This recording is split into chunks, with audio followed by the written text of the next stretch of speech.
Welcome, ladies and gentlemen, to LCK Summer 2023. I'm Atlas, joined by Orcs here for the second day of the week and the last full day of round one. How exciting.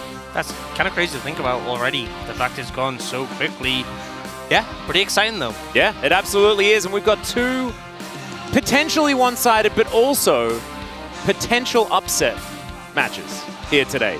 Starting off with our first one, Nongshim taking on Life Esports. This is contentious for one person. Hooney predicted Nongshim in this particular series. We'll see whether he is going to be the genius or whether we'll all just brush it off and be like, haha, Hooney had a prediction.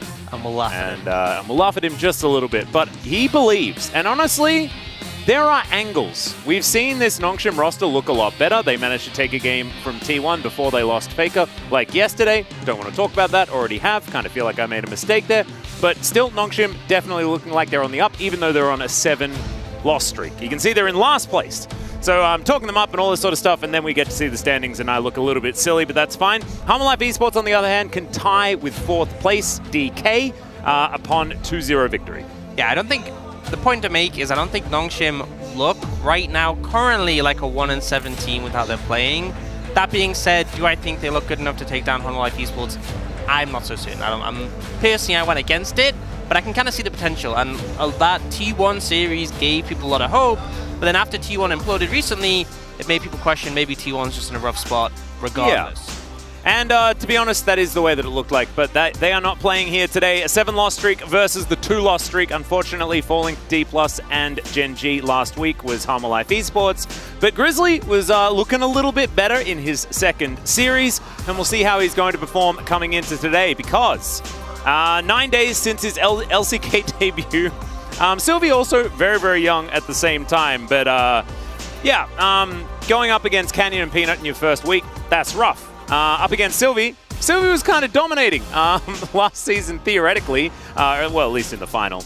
They were a 5th place team going into said playoffs of the summer season. So Grizzly wasn't even playing in Challenger last season. Yep. Last year, sorry. He was playing last season, but Sylvie wasn't down there. So not necessarily very much experience, even though you could think that they would. Speaking of experience, Viper versus Jiwoo. Yeah, quite a difference in terms of the experience. Yeah, obviously. You could say so. Just a tad. Viper obviously has, for the most part, been pretty phenomenal whenever he's been on this Life Esports roster, been a pivotal carry for the team. But Jiwoo has been in a really interesting twist brought in. Obviously, the Neela game was pretty fantastic. Yeah. And he is the sort of player who will bring out a variety of picks to try and get any advantage in the bot lane. So definitely going to be interesting to see if he brings any out today. And if the Neela will just be banned. Well, it might be. It's actually great, though, because Jiwoo is known as a bit of a chef towards the bottom side, and Viper was the original. He was the guy. He did all the crazy stuff, and he made it actually work. Like Teemo. He's definitely a crazy player himself. These bottom lanes could start cooking. We'll see. He's been playing a lot of Vayne in solo queue. That could be fun. You know? Cool. Trinity Force, Wits, and Vayne. Looks like a top lane build. Love it. Absolutely excited. But it's going to be Nongshim. They're going to make their way out into LoL Park first. They are going to be our home team here today. We'll see whether they can treat the Rift like it's their home. This squad, the exact squad that won Summer Challenger last year. See whether they can pick up a victory here and end the 7-loss streak. Well, they'll end the 7-loss streak definitely, because it'll either become an 8-loss streak or a 1-win streak. Yeah, there's no alternative. They're guaranteed to break the 7-loss streak, though.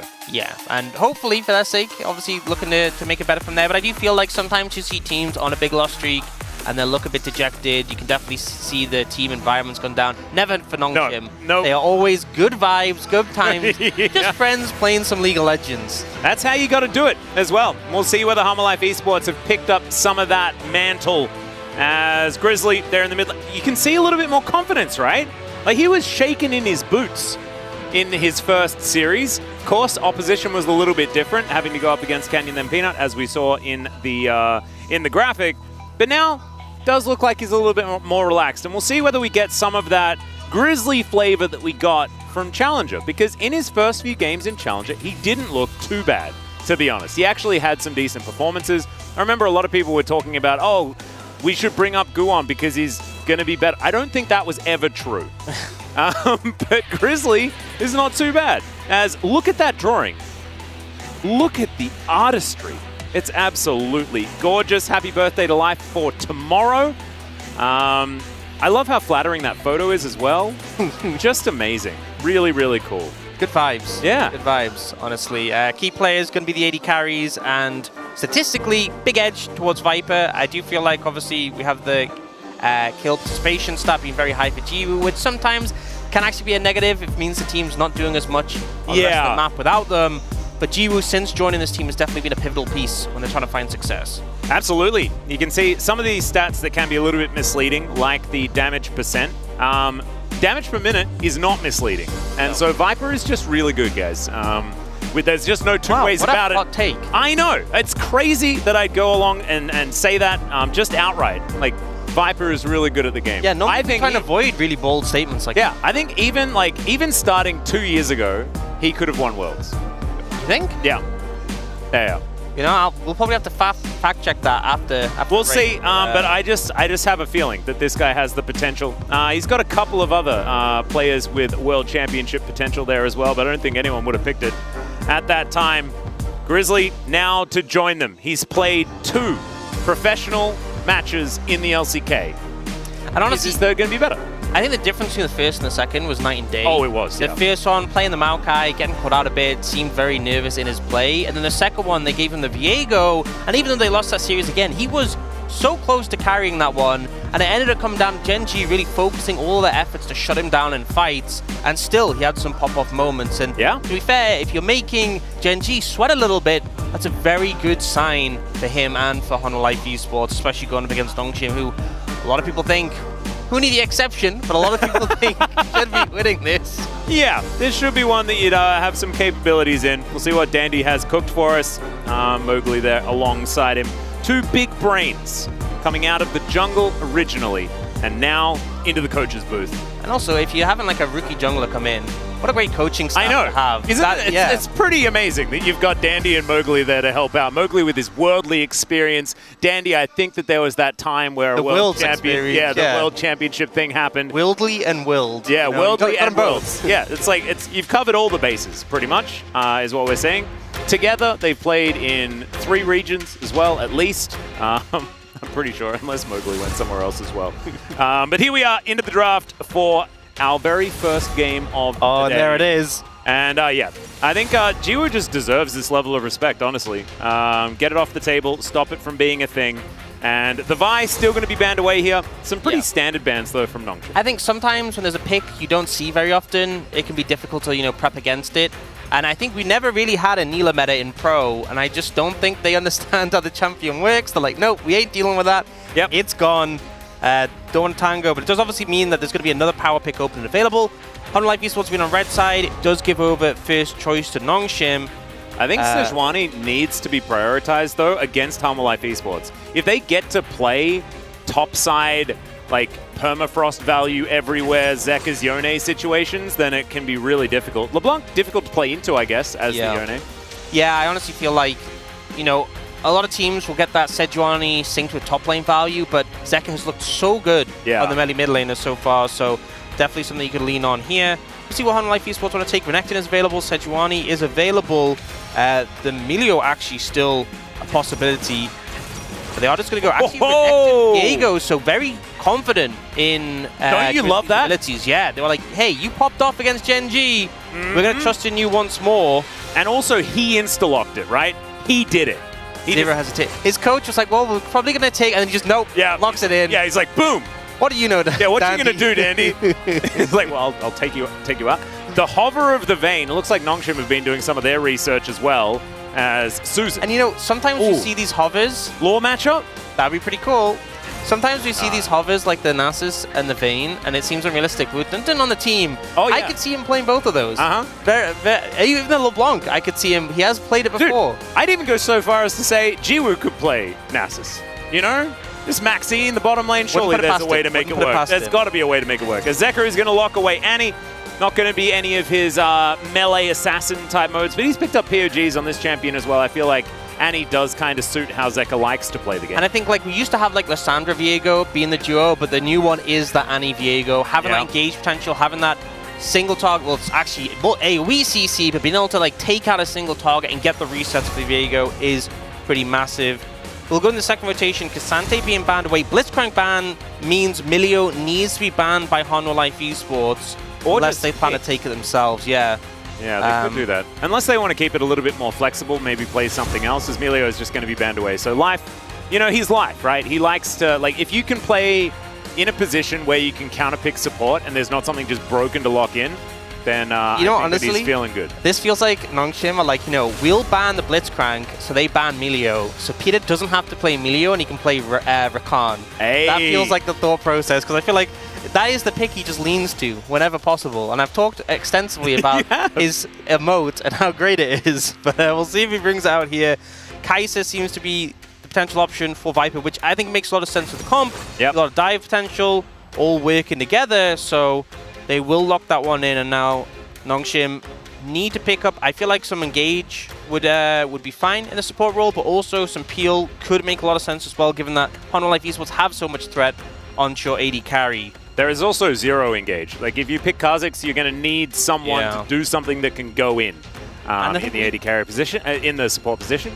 You know, that goes in. Yeah, I think Alistair Works also can play bouncer. You know, knocking away the Renekton can maintain distance, and we get Dundun coming in with the Jax, which we've seen into Renekton a fair bit.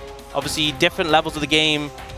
Each side has advantages, but we saw just yesterday how much the Jax can do if it's snowballed, if it pulls ahead of the Renekton, and it was not pretty for Zez. It was definitely not. Do not want to remember how that one went at all, unless you're a Kingen fan, a Rascal fan, because Rascal's now racking up those solo kills. We'll have to see who is going to be able to get to that #1 position that Rascal has had basically every year for the last 3.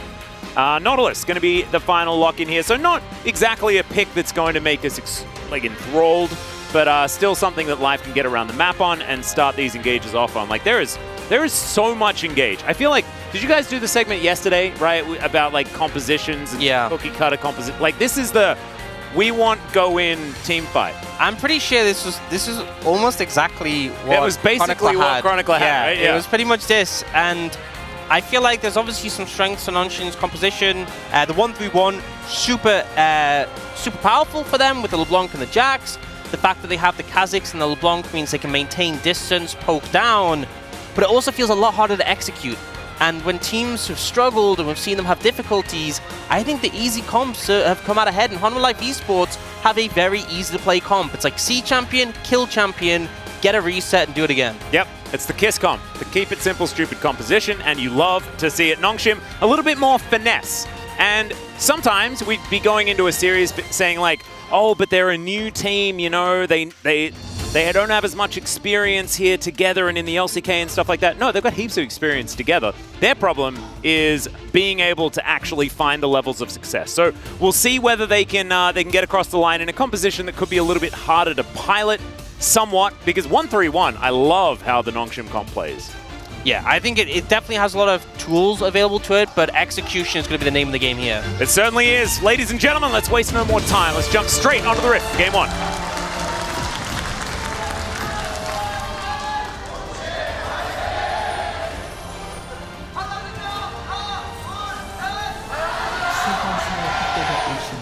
Ooh, Hanwha fans in full voice here today. See how Grizzly's going to do. Looking cool with his big yellow sword. A little bit glowy. I imagine that would have been a purple drop if you had to pick that up in a dungeon. Or an orange drop, depending on what you've been playing recently. It was orange, so... It was orange, so I guess, yeah, orange would make sense, wouldn't it? Well, yeah, would fit a lot better. Yeah. You not going, I believe, for the EDG skin against Viper. Would you, if you were playing against a world champion, would you use their skin against them? Yes, 100%, every day of the week. Yeah. Because even if you're playing badly, it's still kind of trolling, you know? Like, it's still, you're winning the mind game. It's like, look, I'm you. You know? Yes, if you play bad, it's like, well, you're not using your skin. Yeah, exactly. I thought I was supposed to be better because I'm using your skin. And we've got 2 IG skins in this game, I believe. I think that's Rookie's LeBlanc as well as Jackie Love's Those skins are just so ridiculous. They are insanely popular, you're right. But they're also pretty cool. They are very cool. So, yeah, fair play to take them. Honor Life Esports potentially looking for level 1. Goes in. Look at this. Peter straight into the paddock. Right where he belongs. Absolutely loving it here as the Alistair. But I love how as Alistair level 1, it's like he's just walking at them menacingly, like, oh, you want to try it? Yeah, that's what he's doing. Oh, I love the... there was artistry. It was artistry. I'm talking about the observing. The observing, absolutely fantastic. The observing was fantastic. As we followed the missed hook across the screen. It was zoning. It wasn't missed. Oh, sorry, yeah, zoning. Yeah, you know, and now they're going to get level 2. Yeah. Probably not because of the hook, but the sentiment is there. The hook didn't make their level... Oh, he was just getting his eye in.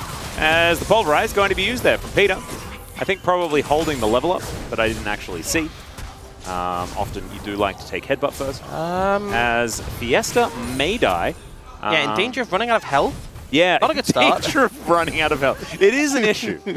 It's like you've really got to stop your Nexus from running out of health. Yeah, I've seen that be an issue for a lot of teams. Yeah, people often forget that that's actually what it all boils down to. I think Nongshim has struggled with that extensively. Yeah. Pro have struggled with the opposite side, taking the health of the enemy Nexus. It feels like everything else they'd It's a twofold issue, two sides of the same coin. Yeah, it'll be tough if Pro... if they try to fix it this week, they're against KT. And who's their second matchup? Oh, yeah, KT. Oh, the second round robin. At least you don't have to prep twice, you know? That's true. Like, you just get to go all in on your KT preparation. It's essentially just like it's a best of 7? 6? Well, I mean, you just add them together, but actually that's not how... Yeah. It's first to... I don't know. It's first to 4, isn't it? Yeah. Sort of? Kind of?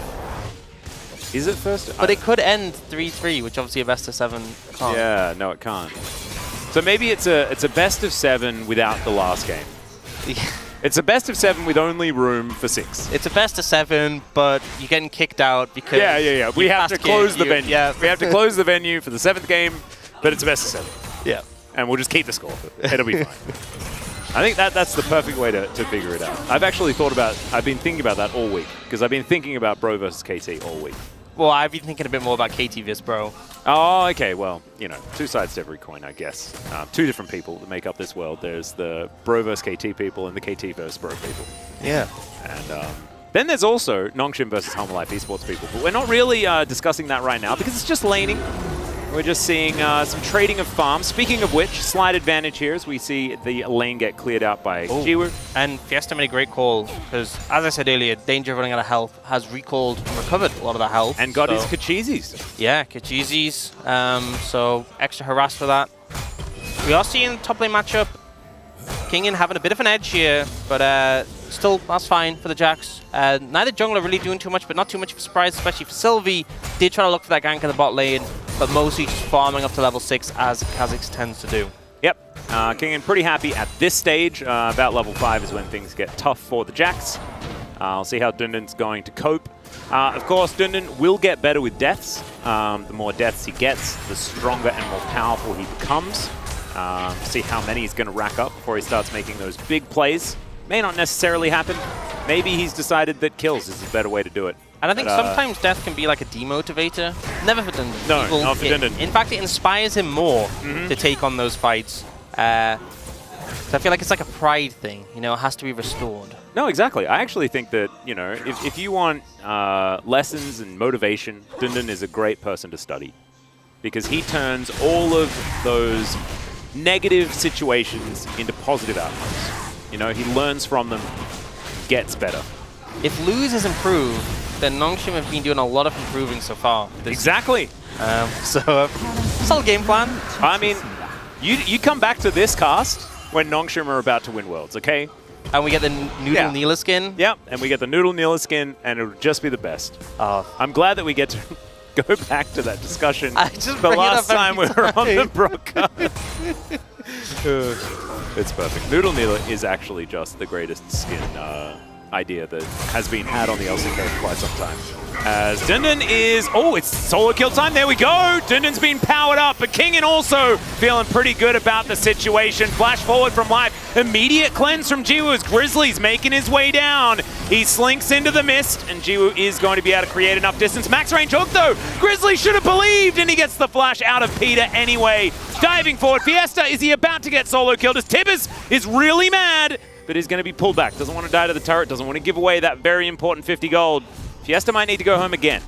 Yeah, once more in danger of running out of health. We do see Sylvie moving round. Zeka does have the stun ready, and you can tell he's looking for the flash Q. Even if Fiesta distortions, once the Q's in the air, will just be dead. And Sylvie doesn't opt to come mid, going to go for the red buff instead. But action in all 3 lanes there across the board. So do see the bot lane escape, but some summoners been decided Nongshim. But obviously top lane, he's going to have to power up on the back of that one. Does end up going down.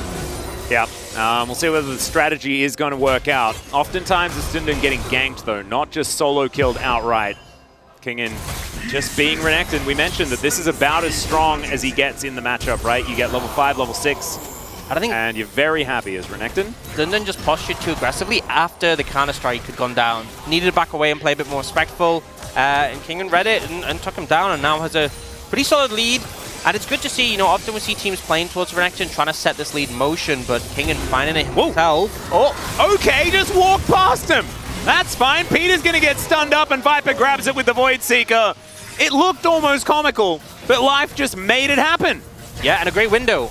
Abusing the level 6 spike. You can see Jiwoo just hit his, but Peter without it, pretty vulnerable in comparison, and the Nautilus Soul doing a lot there. Sylvie has finally hit that level 6 point, so can start to hopefully have a bit more. Oh dear. That's another Hex Flash. That's Killer Instinct, and Viper grabs another one. Life, it's taking names today. Solid results so far, and yeah, good start to the game. 2-0 on Viper. I feel like for any Nongshim fans, is going to feel rough already. Oof. Man. And we were talking about this already in the draft, the fact that Life, pretty good support to have that counter pick in support. If there's no really broken picks, such as, Yuumi in the past, Emilio and stuff like that, you take them off the board, and then he's very, very powerful in these moments. But this is more than I was expecting, to be perfectly honest. Already really setting his AD carry up for success in that 2v2. As Sylvie, we're going to steal away from some jungle here from Grizzly, but Grizzly has Shellfish on the mind. We don't know where we need to be right now as far as the observing team, as Sylvie is going to push Viper out of the jungle. There's the flash, and Viper gets it! Oh, no!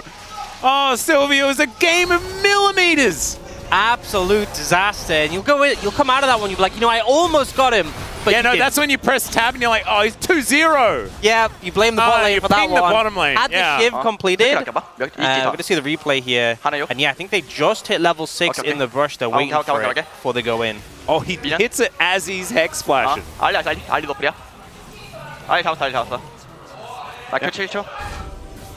look at him. He was backing, and then he's like, oh, but I have Hex Flash, the best ability in the game. A lot of Hex Plus value here, honestly. And then, do we need to watch this one again? I guess so.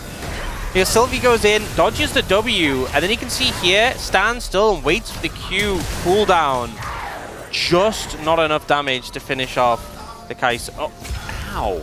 Okay. Harry doing a bit of work. This has been a consistent theme. I feel like, every time we need to stop panning back, because you can see in the CS that actually Fiesta's doing kind of okay. Like 15 CS down on an Annie is not exactly the best thing ever, but it looks like whenever we get over here that Zeka's like, no, you're never allowed to lane.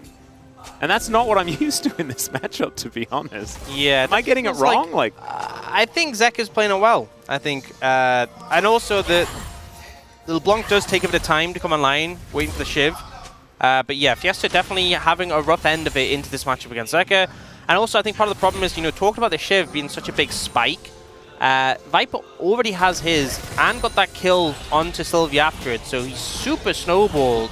That also just makes it so hard because you're permanently going to be under tower now, as there's so much wave clear ability given to the Kai'Sa, and you can just auto with Shiv and then Q, and the whole wave's basically gone. And the worst thing is that Kai'Sa was being picked mid into the LeBlanc, so side lanes may not actually be much of a problem for Harmalife Esports, because you just put Viper over there if Fiesta wants to be annoying. Because Viper will be clearing waves at the same speed.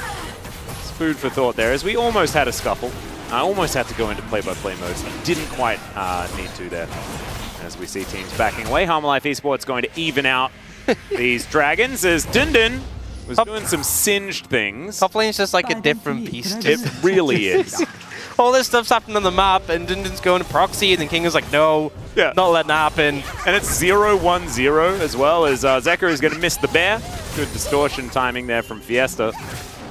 But Zeka getting the bear out is actually kind of important as well. You know, you just want to have Tibbers there for moral support majority of the time, as life's going to come on over. This turret just almost naturally falling down, by the way, with the amount Zeka has been able to push Fiesta out. And that's the 50 gold, though, so that's even mid lane. Just about. But, yeah, I mean, it's seeming like a lane gap across the board. And Grizzly hasn't really had to do anything. Has got a bit of success advantage in the jungle, but it's like King is super far ahead of Dundun, has a solo kill, has 3 plates. Mid lane, the tower's nearly dead, and then bot lane, Viper's 3-0, and this game kind of just feels like with a 3k gold deficit already. Oh! Sylvie steals it away. Never mind, I was about to say the game feels pretty rough, but yeah, no, I mean, now it feels over. Yeah. There is no way Nongshim lose this one. Moral victory there. Okay, well, this could be a problem, as Dundun does press his no fun for you Kingen button, which is called Counter-Strike, and Kingen is just going to head back towards the minion wave. But there are only 2 plates remaining top lane. There is 1 plate remaining mid lane, and Life Esports need to get some work done towards this bottom side of the map. I believe Rift Herald was actually used in order to get that mid lane solo, but this could be another kill. Yeah, Kingen just going to slice his way through, and he tower dives alone and uses it to taxi himself towards proxying this wave. Sylvie, I don't know if he's 3 levels behind, and yeah, you might isolate the Croc, but that's kind of what the Croc wants. Yeah, I think he'll just stun you, go drink a Q, and then heal up and kind of one-shot you. So Sylvie opts against it. That's 4 plates now, top and mid. You know who probably isn't feeling too good right now? Huni. Yeah. Well, I mean, it's Huni. I think in terms of his happy about it. But in terms of his prediction, he's probably not psyched, but he's also probably like, it's whatever, you know, in the Huni way. That is, yeah, that's a very Huni thing to do. Yeah. I feel like he'd say it similarly to that. As Fiesta gets a nasty surprise, there is a Viego in the brush. And if you ever find yourself as a jungler in a game with 3 winning lanes, I don't think there's any champion you'd prefer to be than Viego. I think Viego is like the perfect champion to be like, oh, I'm so glad everyone's winning. Because like there is no better win more champion than Viego. Well, if I'm going to nitpick, then probably like Karthus, because then you just... Oh, right. Okay, yeah. Power farm and press R, you know, that'd be good vibes. But in terms of what we see in the meta, Viego's pretty fine with this. Yeah. And it's definitely going to feel like that when we get to team fights. We already talked about how Life Esports have so much engage potential. And all Grizzly really has to do is just like hit any of the targets that are dying. And then he'll just proc the passive 5 times in a row. Be in mist when life say go. Yeah. And then stun someone. Probably would be enough. He's going to finish his Trinity Force as well. As Kingen, yeah, it's pretty, it's the ability to approach the top lane has become nigh impossible for anyone, but definitely Dundun. If Dundun's not approaching, then you know it's bad, because he's the sort of dude who will always approach. Yeah. Unless it's the most dire of circumstances. And Fiesta now has the Shiv, see, starting to put some harass back in return. And Sylvia's waiting, but I'm not sure you're diving a Nanny. Nope. It's not happening. Nanny in Wonderland able to just run away. Kingen now pushing an inner turret. Does have Grizzly as backup. But Fiesta doing a good job here in this side lane. Peter going to rotate over as Zeka doesn't want to give this one up. But they are getting underneath this turret. Molten Shield may not be enough here, but he does have at least Viper coming down. Zeka survives for so incredibly long. They take the turret, they kill the Annie. But can they get out alive is the question. Supercharger. There goes the Kha'Zix, and there's the hook onto Peter. Good headbutt is going to be there as Kingen. Oh, is Dundun? Has he hit the power spike? Is it back now? No, never mind. It is going to be Kingen getting out. And the rest of Nongshim do escape on the bottom side. Jiwoo, in the meantime, secures the outer turret in mid lane. Nongshim are kind of fighting back.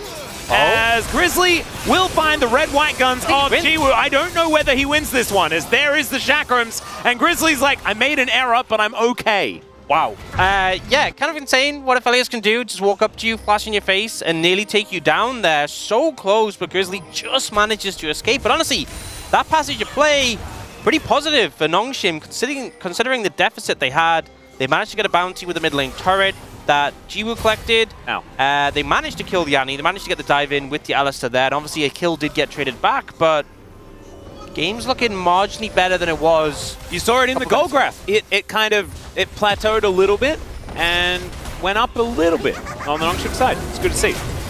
Yeah, we can see here, Zeka does what he can, gets the ult down in the end, but pretty easy for Sylvie to pick it up. And then Viper in this situation, I'm not sure about that ult. I think that ult was very unnecessary. Ulted up towards the top when they're trying to chase people down, and I think realistically probably could have got a lot more kills in this situation with better ult usage. But regardless, managed to clear away the wave, and we'll pick up another dragon here, so still very much an advantage for Honor Life Esports in this game, and collecting those mountain dragons will make it even harder for Nongshim to come back into this one. Yeah, Mountain Soul Renekton sounds like something that'll be difficult to get through as this game goes on, even if we do get later and later in, as Honor Life Esports will invest the Rift Herald towards that bottom side. 2.5k is the lead for the Crocodile. Rather significant. It is quite large. Yes. TS is going to be able to stop a second charge, though, on Shirley, as the outer ring of turrets has been removed. Will make the map very, very dark. Thankfully, there is an Umbral Glaive here for Sylvie. Try and clear out vision if he does actually walk on over. But that's about the end of the good news. As Viper finishes his Nash's Tooth, that's 2 items now done. 17 minutes and 50 seconds was when he finished that. Last time we saw the fastest that we saw was like 16:30 for this 2-item combo. But I think that was with brown bags. So still, I think we're pretty happy with the clip. And now has the W and E evolve. I think needs a pickaxe. Looks like going towards the Ginsu's next, and we'll need a pickaxe to get the Q evolve as well. But at this point, you can just start firing out W's pretty consistently, doing a decent amount of damage. And on top of that, the E evolve is going to make it very hard for Nongshim to get on top of you. Makes you very slippery. Yeah. But to be honest, I feel like just the Renekton looks like such an issue right now. Gore Drinker and Black Cleaver already. Level 13 as well, and probably going to be level 14 pretty soon. He is a very large crocodile. Yeah. We were having a conversation about cereal earlier, and I don't want to have to explain the context. But the milk is a bit bigger. You know? It is actually relevant. If there was dinosaur cereal, and we advertise it as you soak it in milk to make the dinosaurs larger and they change species. Yeah. This would, like, Kingin would be early game Kingin, then you soak it in the milk, and then it grows to be late game Kingin. We could sell that. I think it'd work. Yeah. You know? I agree. Could do a brand deal as well, because you know how the whole changing species, you could do like a Pokemon spin-off. Yeah, there you go. Yeah. A lot of potential with this idea. I'm glad we revisited it on broadcast. I think that's very important. And everyone watching doesn't quite have the full, like we've explained it, but they don't have the full context of the prior conversations. So they just kind of like... You don't quite understand the genius of the whole idea because it's not the full PowerPoint presentation. Yeah, we talked about, you know, those little toys you got when you were a kid where it was like the little dinosaur, the mush one, you put in like water and you thought it would turn into a real dinosaur, but then it just like kind of got a little bit bigger. Yeah. It was like the pitch was that, but with milk. So. Yeah. Yeah, there we go. Perfect. But I think everyone got it from that. But with way less disappointment because it was also very tasty and nutritious. For the parents out there, you know, it's very nutritious. We'd never make anything that's just sugary, okay? Would not do that. It's pretty much Weet-Bix. Anyway, having a look at Honor Life Esports clearing our vision so that they can start up this Baron. We'll see whether Nongshim can find a way in, try and contest this one. Sylvie, speaking of evolutions, there's a lot of evolution going on in this game. Both Kai'Sa and Kha'Zix, our most evolvey champions that we have on the Rift here. Sylvie's been doing a bit less of it as Zeka just dives forward. Peter in trouble, but he does have an unbreakable will and a headbutt. And Jiwoo going to be able to take down the Annie, but now the Heartbreak reigns true. Viper locks down the kill onto the Aphelios, and you can see some revenge for Grizzly as he's looking to try and get on top of the Alistair, who doesn't have another ult. He's going to flash forward, finds yet another one. Now he'll just trample his way away. And meanwhile, in the bottom lane, Kingin's pressing his R button. Dundon's running away. It's kind of like how the game has been going. And this inner turret not long for the world, as is the Baron. This is looking like a shellacking here from Honor Life Esports here, at least in game one. Grizzly is low, though. Fiesta might actually be able to find a kill on him.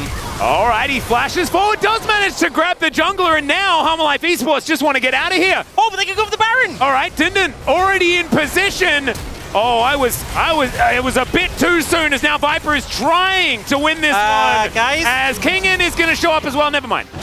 This is really rough, and that's going to be the double. And now we'll get back to it. Kingin's like, all right, guys, steady on. I'm 11 billion gold ahead. I think we'll be able to get a Baron. That was just such a chaotic series of events that happened there. I like that it almost looked like Nongshim were going to find a way to make the situation all right. There was like a split second where we had hope.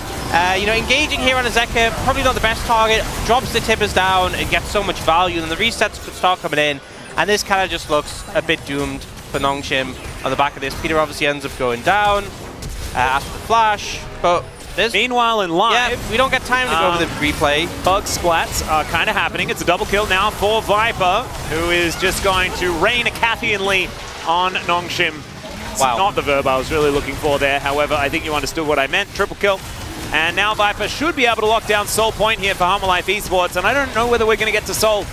Orcs, I just don't think it's going to happen, as Kingen diving on top of Fiesta. This is the happiest Crocodile we've seen in quite some time. He is just doing whatever the heck he wants in life, lying in wait, wanting to know when he can get over that wall. He has Hex Splash, the best ability in the game. Hook almost manages to snake it around the inner turret. That would have been very cute if it had worked. Did not. And now Hammer Life looking for the bottom lane. Yeah, and I'm not sure what Nongshim are going to be able to do to stop this. The mini wave's going to clear out now, but another one coming, and they are just so far behind. It's an 11-0 Kai'Sa Viper is piloting right now. He is extraordinarily large. Wow, he has just taken almost every kill on the map, hasn't he? He has 11 out of 14 of the kills. You know what? I wouldn't even be mad. I'd be okay with it. Kill participation if it was just kill participation. But that's actually just kills. As now he's going to get chained up momentarily. Does have the ult to get a shield, but it's not going to be enough to keep him alive. It's Grizzly that needs to try and carry this alongside the gigantic Crocodile that is Kingen. Life's the one that locks down the kill onto Jiwoo, so both 80 carries are taken down. 11, 1, and 2 though. Oh, Viper was looking like a shoo-in for POG. Don't know about it now. I think it's going to the Croc. As first Nexus turret is going to go down. A sub 25-minute game if they can finish it here. However, it is Nongshim now fighting back. They've got more minions, and that was a lot of value with those spikes from Sylvie as the bear comes down yet again. Oh no! He's just squashed! And Life is going to go down, but I don't know whether that's going to be enough here as Dindin walk in the wrong direction. They are going to be able to pick up the kill. Grizzly transforming into everyone, having the greatest of times as Peter, he does have an unbreakable will, but he doesn't have an unbreakable Nexus turret and Nexus, unfortunately. That would be a little bit game-breaking. Jiwoo's going to respawn, but Kingen is going to dive on top of him. Good cleanse. He can keep him at arm's length. Notoriously kiteable, but maybe not this Renekton, because he can go back to a Nexus and destroy that instead. Does find yet another Ruthless Predator. That will be the ace. And Hanwha will grab a sub 25-minute game 1. And I mean, it feels like there was a lot of gaps happening in the laning phase, but that Renekton was problematic, to say the least. Even when they took down the Kai'Sa, even the Kai'Sa, who even just said had all the kills. And I did just say that. So actually, my point about Kingen picking up POG is kind of wrong, because Caster Curse, I think, is a real thing. And I cursed Viper, and he wouldn't have died if I hadn't said that. Yeah, that's on you. But the fact that you have this Kai'Sa who had all the kills, and then even when you take down the Kai'Sa, it was kind of meaningless in terms of how the fight played out. The Renekton having a GA already, there's just no way. You had no answer. So I think ultimately, yes, we talked a bit about how the comp was harder to pilot for Nongshim. They never even got to that point. This was just raw lane gapping across the board. And it was also like, it was weird. It looked like Annie was just a straight counterpick to LeBlanc in mid lane. And that wasn't my expectation for how this one was going to go. Dindin having a very rough time against Kingen. The Wrath of the Crocodile, definitely massive in this game. You know what this feels like? You know when you play a solo queue game and you play against a champion and it just destroys you. You're like, this champ is so broken. No, it's the donkey video. And then you go and look at this one trick who's like, no, this is a fine matchup. And you're just like, no, it's not. Oh, right, yeah. It's just like, oh, really? Am I just bad? I'm just bad. Do I just have to look at myself and try to improve? Self-accountability. Well, we'll see whether Nongshim can do that, because that's what they're going to need to as we head towards a short break, then the space, then game number 2.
있어서 중간에 반격 빠졌고. 안 되겠다. 야 이거 된다 스탑 못 된다 아무도 빨리 안 잡아 나와.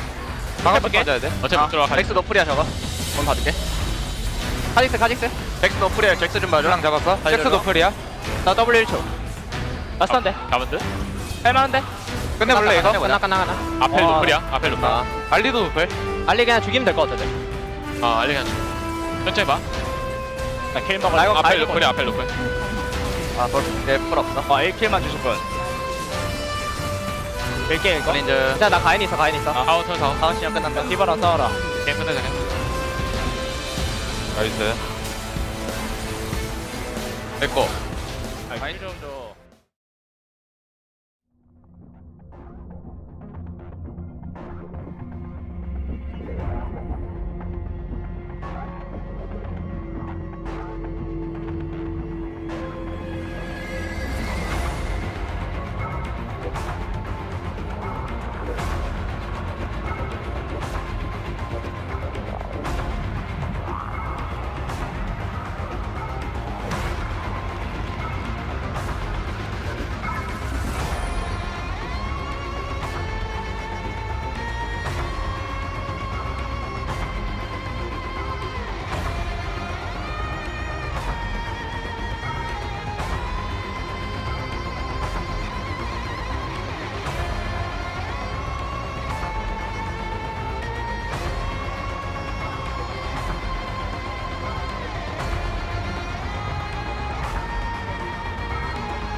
Hello, welcome to the space for this second day of week 5 of the LCK.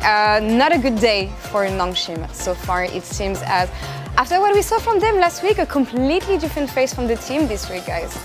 Yeah, it was pretty rough for Nongshim. I think that they had some luck up against T1, who was struggling a little bit last week, and now they come into this one against Hanwha. And like I always say, Hanwha's really good at beating up on the teams on the weaker side. They always look really confident. They're willing to try new things. This time was pretty straightforward, but still a confident Hanwha took the victory.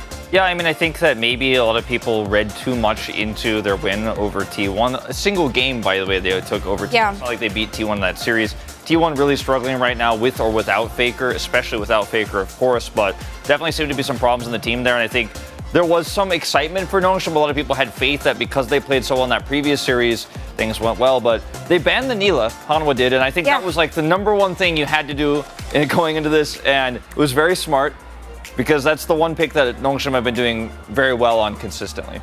What do you think of the rest of the draft, though, on the side of Hanwha? Like Kaisa Nautilus, duo lane that we've been talking about, that was quite successful this game and making plays in the early game this week. Yeah, I was a little bit surprised with the Kazakhs priority, but if you do get ahead and you've got like the pushing lane with the LeBlanc and the Kazakhs, he win futures market and he can get the Umbro Glaive very fast, which he did, but the issue is that they were so far behind that all of these ideas that they had early on in the draft didn't really come to fruition because of some issues, especially on the bottom side with that Alistar priority that came out, even with Nautilus just hanging, which we were kind of clawing for both teams. Just pick the Nautilus, especially Hanwha, and they were able to get their hands on it. We were like surprised they picked the Kaisa before the Nautilus, and then the Alistar is picked here despite the rel ban, and it's a pick that Peter's leaned on in the past, but it obviously gave them big problems in the early levels of that lane, and I think we should move away from that pick a little bit here as Nongshim. Yeah, it's a weird priority, but also a weird execution of the draft. Yesterday we were talking about the Jax priority, but the fact that if you don't activate the pick in the early game and don't put pressure on top, there's no chance that this pick is going to be useful in the later stages of the game, rather. Nongshim was getting outclassed every step of the way in the early game, and that's what was the process, as we see here on top lane. Yeah, you're not going to win the game just straight up if every single lane is losing, just naturally, right? So you were talking about showing attention, but a little bit difficult when your laners are just kind of disappearing, especially this one as well. The level 6 hit first, and life just kind of walks at them and is like, oh yes, we will collect our free kill, and not just the one free kill, but also the second free kill. So the solo kill into the double duo lane kill on the bottom side was really too much. Yeah, but we're seeing some underperformances here from the Nongshim players. Sylvie kind of messing this one up here, and Viper is able to secure the kill. Very well played, despite the flash and react so quickly. But the bottom play where they knew one more minion is level 6, they made the play. Just, you could see the experience of Viper and Life versus this bottom lane duo for Nongshim, that they're not really thinking about that level 6 timing. They're not respecting the positioning. They're not respecting the fact that a Nautilus could hex flash over the wall and kill. They were like on Krugs. G was down there trying to get greedy, trying to catch up in gold there. And I think a lot of that early game all across the map just went disastrously, and the game was essentially done from there. It was, and this is what we've been used to seeing from Nongshim from the majority of the split, actually. Disastrous early game, which is what surprised me when they played against T1. The early game went well. How could they have recovered from this one? I think maybe playing a little bit more passively, trying to play a little bit more safely, and they didn't really get much out of the Kazakhs at all. He tried to do some counter jungling, was found by Viper, who was ahead.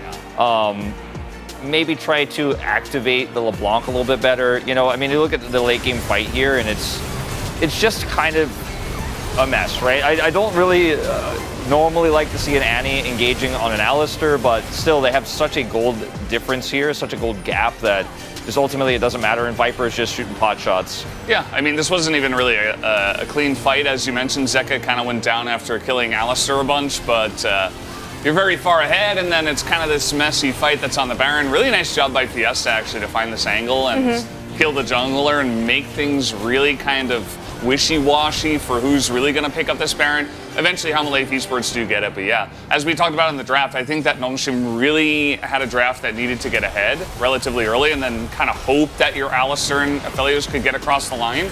But because none of that went right, your LeBlanc was behind, your Kazakhs was behind, they couldn't clear vision, they couldn't put on map pressure, and your bottom lane was losing, means that you kind of just don't really have an angle. It's hilarious too in this fight watching it, well, depending on what your perspective and what team you're a fan of, but like you see the Jax is so far behind that the Nautilus could just root him with no health and be like, all right, well, you can't do anything. I do like what we've been seeing and the progress we've been seeing on the side of Hanwha Life, though, for the past game. So let's reveal the player of the game for this one, as it is Viper. Again, we've talked about the Kai'Sa and the Nautilus and the combo they have together. But yeah, this is the Viper we want to see. Viper got so far ahead because of Life that Valdez and I decided to vote for Life, but it was a pretty tough call. Like, Viper ended up having like 11 kills at the end of the game. We were like, well, I mean, the game was basically about him, but it was partially about him because of Life, so we were thinking maybe 8 out of 11. Yeah.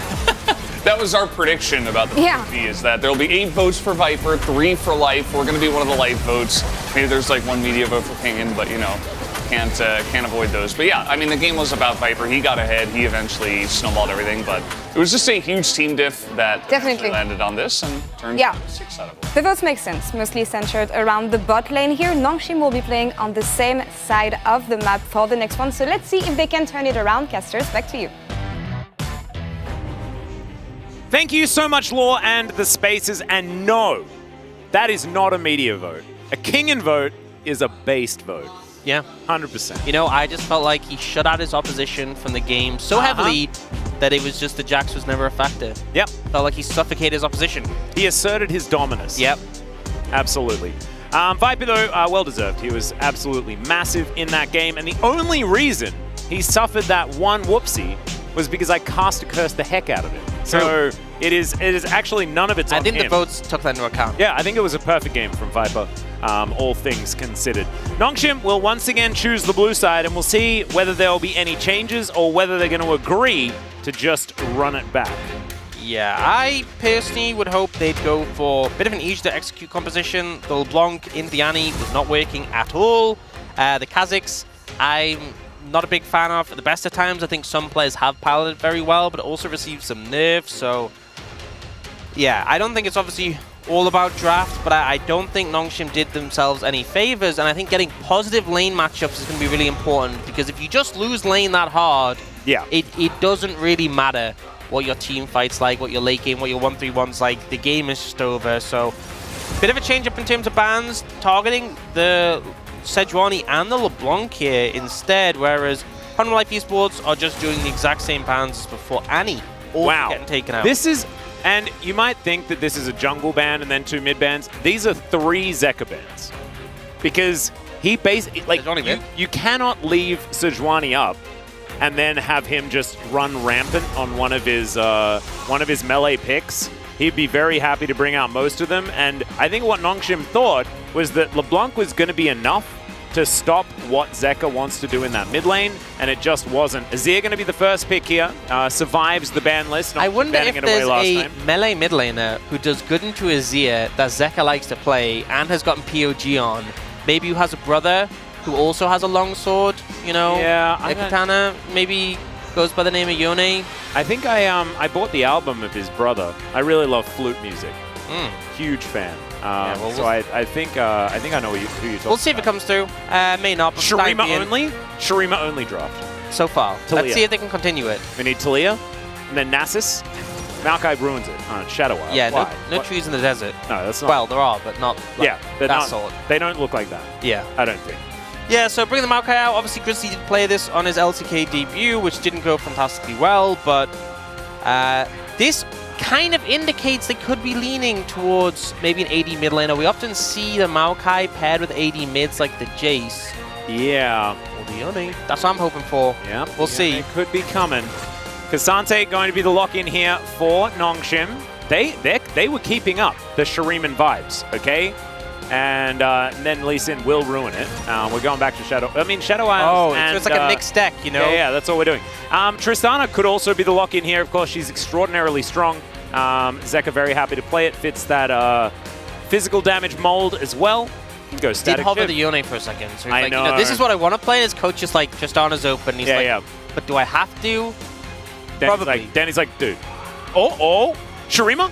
Get interesting. Yone, let's do it. Okay. Oh, he told his coach, no, Danny, I'm playing He's like, as it turns out, I have the mouse. Okay, I will lock this in. He's picking his own champ as well. So. And that's what they did last time. It was Renekton, Viego, Annie, Kai'Sa, Nort, and we may just do the same thing, because I highly doubt that Life isn't going to get counterpicked next time around as well. But no Viego for Grizzly this time. He will be playing the Maokai, so maybe on the back foot a little bit in the earlier stages. We'll see whether that's going to affect him. As first ban going to be the Varus away from Jiwoo. Interesting they banned the Varus, because it's kind of obvious the Kai'Sa would be banned into this composition, into Viper, but also, you know, if you wanted to get a bit extra AP in the composition, Varus and Kai'Sa are very effective with the Shiv builds and allowing you to have these AD-focused solo lanes. But those will both be taken out of the equation. See what Honor Life Esports want to ban from here. They go for the Xayah as well. I think it makes a lot of sense when you have this very dive-focused composition. Milio is still open and available as well. Maybe that's obviously something that Nongshim could lean into. But with the counter pick potential for Life, maybe they ban the Blitzcrank here and leave the potential of the Milio. Yeah. Looks like that's where they're going with it. I like the thinking. It's what they went with last time around as well. Rel is available. And Viper, I hear, knows how to play Aphelios. Something in my client was telling me that that's true. Really? Yeah. Bit of an inkling. Bit of a suggestion. My memory doesn't go back very far, but Aphelios will be locked in here for Viper. So this is a composition from Honor Life Esports which is quite short-ranged, and a big part of it is closing the distance. So I expect an engage pick to come out from Life. Nongshim have this Azir. They could go for a longer range AD carry here and potentially pick up the Milio themselves and try and just keep distance, create space between, but it looks like going in a different direction and wanting to pick up the Rel. Does mean Life could go for the Alistar, which we've seen as a pretty common response into the Rel in terms of matchups. And now for Jiwoo to take a pick, Samira would sync a lot better with the Rel. But Jinx would do well in the short range of Honor Life Esports. But if it is the Jinx, I would question why not just take the Milio. Yeah. So I think I prefer the Samira, but they'll go for the Jinx. So bit of an interesting one. I guess they want to make sure they have some engage, but yeah, it's the Life version of the Alistar. Of course, he's absolutely fantastic on set. This is his thing. Loves playing this champion. And honestly, pretty good into the Rel specifically, because it's very responsive with your E to interrupt a crash down, and also you can just bully her. But Life says, well, actually, I had a fantastic game on the Nautilus not that long ago. No, it was that's sort of back. It was a few minutes since they left, about 15 or so, and so yeah, the Nautilus absolutely fantastic. I actually think that those support votes were very, very good, coming from the majority of the people that weren't media. So very nicely done. And Life going to see whether he can get a true POG this time around into this Jinx Rel lane that can be, I mean, if you do get ahead, it's very difficult to play the game into a fed Jinx, but getting a Jinx fed in this situation is going to be rough, I would say. And even if you do end up fed, you're playing into a Yone. Yeah, Yone does pose a problem. And also the Maokai, you can just ult like the whole team. Yeah. And also it's probably going to come bot at level 6 with that ultimate. Yeah. And also the Renekton, who last game seemed immortal and also was super fed. Yeah. So maybe you'll need to be like, not just fed, but like really fed. Yeah, and playing pretty well. Yeah. And your team playing pretty well. Yeah. Lot of conditions, but we'll see what they can do. You can meet conditions, though. That is a thing that's possible. Nongshim, they have the ability to come back in this game. It will be very, very difficult, though. Humble Life Esports playing very well thus far today. And now you've got Zeka on his Yone, once again kinging on the Crocodile that he was so good at. Viper has a skin for Aphelios, so it doesn't need much introduction. And before coming into the LCK, Grizzly was 100% win rate on Maokai. A lot of positives for Hanwha Life as we jump onto the Rift for Game 2.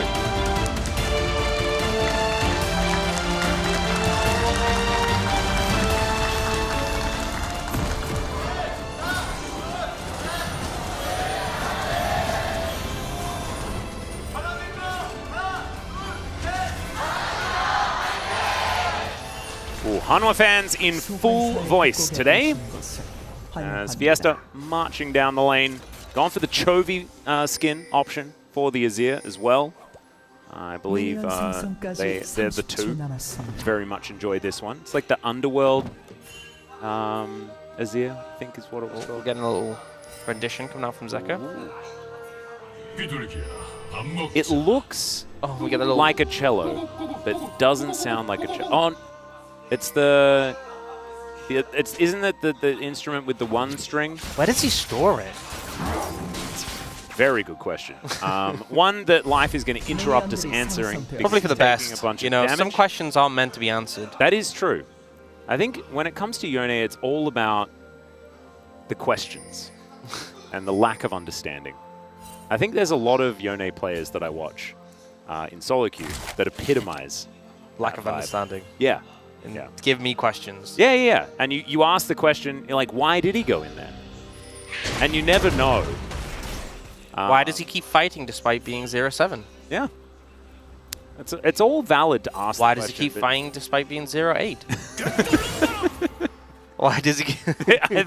I think that question does tend to progress. Like you could put that in one bucket, I think. For Zeka though, it is a different story. The man doesn't tend to go 0-7 or 0-8. He's pretty good at this champion. And it's a rough matchup for Azir, especially once level 6 is hit. I mean, a big part of the matchup is with your ENR, the Yone is one of the few champions that can actually threaten the Azir and get on top of him. But also, the safety of the Azir kind of comes from being able to dash away. But when you ult the Azir, you end up behind him. And it's kind of hard to dash away in that situation. Unless you're dashing towards where the Soul Unbound is going to put the Yone. Obviously, you can use your ult to push them away, but yeah, Fiesta didn't have the best game 1, if we're putting it bluntly. Bit of a rough one, so hopefully a better performance here because Zeka will be challenging him pretty consistently throughout the laning phase. He does. As Kingen and Dundun just fighting it out here towards the top side. Junglers making their way around the rift. Looks like Sylvie's looking for a level 3 gank though on this top side. Kingen winning out on that trade. Oh, the full Fury Q. Now Dundun trying to keep him interested. Sylvie's going to slink his way forward.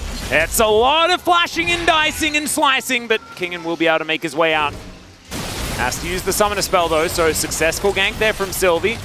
As here on the bottom side, bit of biffo being thrown back and forth. Chiwu taking the worst end of that as far as the trade, but you can see it's been farming things out quite nicely. It's going to be so frustrating. It was a good timing for the gank from Sylvie.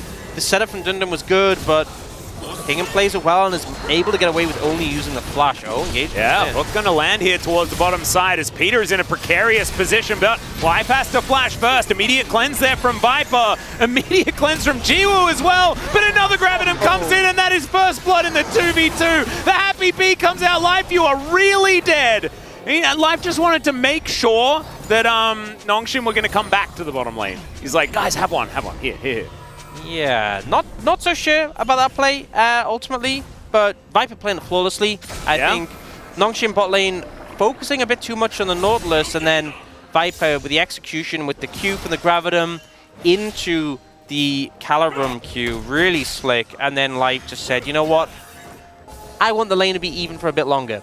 I want to give him a chance. And yeah, here in this replay, we get to say, I'm wondering what Jiwoo actually had to cleanse. As I think cleanse low. Yeah, I think maybe the activation hadn't come through yet. No, it hadn't. For Viper, and it was just an early one. A little bit of a shame.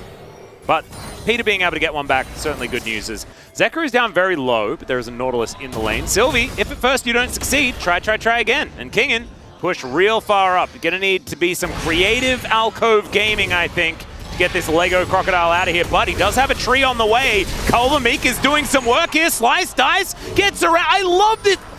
Epitomizing good alcove gaming here is Kingen. That is World Championship MVP stuff right there. Bramble Smash to bring Dundun back. He is still Cassante. He'll be fine. Our pack is running rampant here towards this top side. And Kingen just playing these fights so well, managing to disengage in that situation, managing to get away and buy time for Grizzly to turn up. Looked like he could have been a tough one. And Sylvie, clearly understanding that Kingen was a problem in the last game, is trying to put attention there, and it is just not working out so far. Viper and Life holding the wave here. Yeah, Nongshim were seen on the ward, and then the control ward goes down in the wrong brush. And so they were being a little bit sneaky, however, they were found out in the end. Maybe they figured out that there was a ward in the other brush, and they were like, you know what? We know that's a thing. Let's check if this other brush... No, that doesn't make sense, because now Sylvie's going to walk in. Unless Sylvie can avoid the vision provided by the ward by slinking around. No, By going back to his Krugs, that certainly does avoid that yeah, ward. you definitely avoid vision by doing that. As Dindin going to try and pull Kingen around here momentarily. Does have his Bramble Vest completed. I really hope it's not another just full outright Thornmail that gets picked up here. I don't understand it. I know. I don't get it either. But he has got a cloth armor as well, which makes me think he's going in a different direction. Like, if you want the healing reduction, you can go Bramble Vest, okay? I'm not sure it's like super necessary, but it does Incoming make sense. Steel Caps Thornmail. But yeah, the Thornmail Rush, not a fan. There's so many good items for Xante. Sunfire. Yeah, Sunfire. I know this is probably the first I've mentioned it this season, but rather good. Yeah. There's also the The Frostfire Gauntlet thingy guy. That Iceborne Gauntlet. Yeah.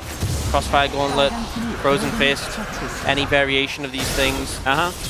Zekka is going to get pushed into turret range. It's the longest turret shot ever, and it is going to be enough to take him down. Fiesta gets a solo kill. Now that looks like the Yone I see in my solo games. Zekka going a little bit too far. I think wanted to bait out the ultimate and use his own to turn it around, but just gets a bit too close to the turret. And Fiesta, you know, bit of redemption after that game one.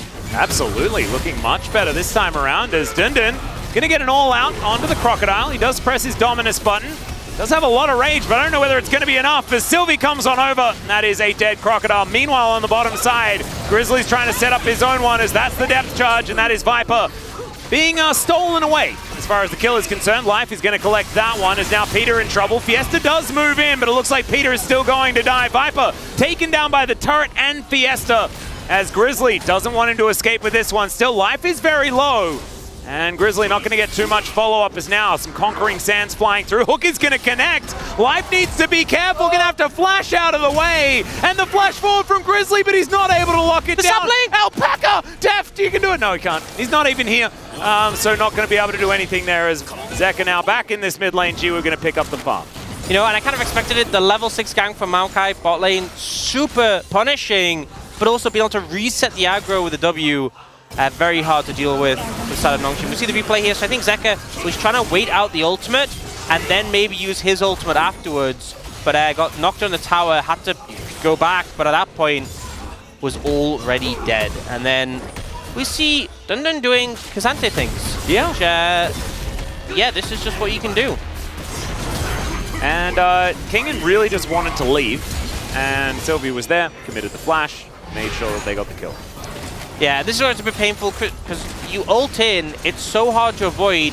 Peter gets CC'd, the aggro is dropped with the W, and then Peter can only do something after his Jinx has already died and isn't even able to CC Viper easily. Now, Fiesta sadly doesn't have ult here from that earlier play. I think with ult, it's guaranteed 2 kills, maybe even a third, but does manage to pick up at least Viper, and then gets a little bit funky afterwards. And he didn't actually have turret aggro as well, Viper, so it was good of Fiesta to be able to actually lock down that kill under the turret. And Grizzly commits the flash, but there was a flash available for Fiesta as well. So survives. Nicely done. Grizzly going to come on over and look to try and bully Sylvie here, who does have Eye of the Herald right now. Some plates on the table for Nongshim. And you know, I've got to say, this game going better than game one. Considerably better. Bot lane's still a bit rough. Viper's still 1,000 gold up, but, you know, that happens. It does. Everywhere else, though, looking pretty good. Especially here towards his top side, as far as differences are concerned, this is looking way better for Dindin. Untiltable is the man. This is all you had to do was pick K'Sante. It was that simple. The champion's just broken. Showmaker gave us all of the information, everything that we needed to know about why this champion is busted. Well, actually, I learned everything about it from Twitch Cup Pasta, you know? Oh, yeah, because that's where Showmaker got it from, right? Yeah. Yeah. Okay, oh, it makes sense now. It's actually, like, Twitch Copy Pasta is where I get most of my information. Yeah, I think it's a good, reliable source of information. Yeah. Life advice, anything you need to know. That's where it comes from. It's a lot of responsibility talking in Twitch chat, you know? You never know. You never know who could end up reading it and being like, I'm going to base my entire opinion Exactly. of this funny meme. Well, there's an Emperor's Divide as Zeka is going to bind his soul once more and look to try and survive. Dominus here used once again as Denden goes all out. We've got everywhere. There's just fighting. The Nature's Grass towards the bottom side. Jiwoo's going to try and flash to get out of the way, but Peter's dead. The flash over the Culver Meek. Jiwoo's going to be taken down. It's a double for Viper. And can we just take it in turns, Humble Life? Can we just take it like so that we can observe one and not have to do it all at the same time? One at a time, make a line, would make it a lot easier to break down what's happening. But essentially, Zeka's actually struggling in this mid lane matchup, honestly. Not going as well. I kind of sold this pretty highly. Yeah. It's not going too hot, but top lane, Kingan finds Dundon when he's looking for a reset. And even the broken Cassante ult isn't enough to win this 1v1. Trader flashes at the end. Well played by Kingan. And then bot lane, this kind of feels like deja vu. It does. It feels quite similar, except this time they kill Peter first. Yeah, that's cool. That is a difference. Super Mega Death Rocket missing is actually kind of huge. Means it can't pin the wave as Fiesta's dead. Oh. What happened? That was, yep. Some Vigilant Moonlight being thrown at him there. And that is the worst kind of Moonlight. It's the most This is one of damaging. these moments where like you're winning lane. Well, speaking of attempting to lane, Kingan's in trouble. He doesn't have Flash, he doesn't have Dominus, he doesn't have his life anymore. And that is going to be some plates going on over as Dundon in this bottom lane. But Viper is now Crescendo Aphelios. Yeah, that's going to be a lot of money. Get the Herald going down top in return, but Life is in a dangerous spot. It is going to be first Turret Blood. Yeah, gets it first. But Viper is getting a lot of gold. All the money. And he also has 5 kills. And Orcs. Yep. Some explanation, please. Oh, you know, whenever I stop focusing, it just happens. You haven't been focusing very much over the last couple of weeks. Yeah, sometimes I just lapse in concentration. I was going to bring this up like in our Fiesta feedback did. session, but I think this is actually the best time to have the conversation, as interrupted by a replay once again. Yeah, and this is why everyone hates bot lane, because they just show up in your lane with the jungler, and it's 3 against 1, and you've been having a good time, you've been laning quite well, and you just get killed. And there's very little you can honestly do in that situation. As Zeka presses his R button, gives himself the good old death thumbs up. I like surprise Teemo in response there as well. Good emote game here from our mid laners, but not exactly great R button game. This has not been the best Zeka. No. You know, not even in top 10. No. No. Yeah. This is going the way of his Gragas performance, the secondary one. No, that was not great. But this is his Yone. He, of course, can turn it around. Does still have a CS advantage, so, of course, in the laning phase has been able to do just fine. I think his ult will come back off. Yeah, and in team fights, all you need to do is wait for Grizzly or Life to CC someone, and then you can't miss, you know? Yeah. At least it's very hard to. He just hasn't completed the download on Fiesta's movements just yet, you know? I mean, that's what it is. Yeah, the last one, definitely, but inches away. No, no, exactly. Because, you know, you have to... yeah, I can't really explain that one. Yeah, you know... Stuff. I'm trying to use positivity and things. I mean, the viewers can't see this, but if you put your mouse over the 80 carry goal difference, your finger, sorry, and block it out, it doesn't look too bad for Nong. No, it looks fine. If you kind of ignore that... And ignore this, because this looks like Zeka has 4 plates. No. No, those plates, that's 7 plates into Viper. Yeah. He is a large 80 carry. You could Rather say large. also in charge. Yeah, I'd say somewhat in charge as well. And Nongshim are going to have to deal with him. Yeah, you can see it. In the left, total gold. No one's even close. No. Jiwoo actually has second most gold, and yet is 2.5k gold behind Viper. If Viper didn't exist, Jiwoo would have the most gold in the game. Yeah, it would look kind of normal. It looked like a normal game if Viper you took him off the top. Yeah. So a little bit unfortunate for Nongshim fans, but definitely good if you're a Viper fan or a Helma Life Esports fan. Looks like Grizzly has his eye on the Rift Herald, number 2. Grizzly having just a quiet, pretty good series so far to do our bit of Grizzly check. I think he's been all right. Honestly, really like the setup for the bottom lane dive. Yeah, I think a really solid game so far on this one to set Viper up. Wow. And Nongshim looked like they wanted to fight this one. Gonna be difficult though as Zeka diving forward. Moonlight Vigil just for free damage at the start of what could have been a fight. Nongshim decide, no, it will not be one of those. Even though Kingen is in the bottom lane, he has a very small amount of turret to get through to lock themselves down even more. So they take the Herald, they throw an R button from Viper into the enemy team to say no fighting, and then their Crocodile will get a turret. There it goes. Yeah, and now the gold lead, 3,000 ahead, and they still have the Herald in pocket, looking pretty good. And at this point, Zeka has the Gale Force. It's actually pretty scary going on the side lane against him as the Azir, because that extra burst of damage, that extra mobility can give the edge in the 1v1. So I think Fiesta has to play quite respectful, wants to avoid getting solo killed. Although, given how Zeka's played so far... Well, let's see how it goes. As once again, some buttons were pressed. I think the R version of the Yone button as well. I think Zeka might have missed ult again. Well, there's no ult from Fiesta either, so maybe he ulted to get onto Fiesta and then Fiesta ulted to get him off. You know, then Zeka pressed Unbound Soul again. Fiesta seemed a little bit too healthy, I think, to have got hit by an ult. Yeah, you really... I'm trying to keep my optimism here, you know, the Zeka Yone optimism. I just feel like, you know, in draft, I was like, oh yeah, this looks like a Yone angle. Oh, it's really good into Azir. Yeah. Zeka's been so good in it.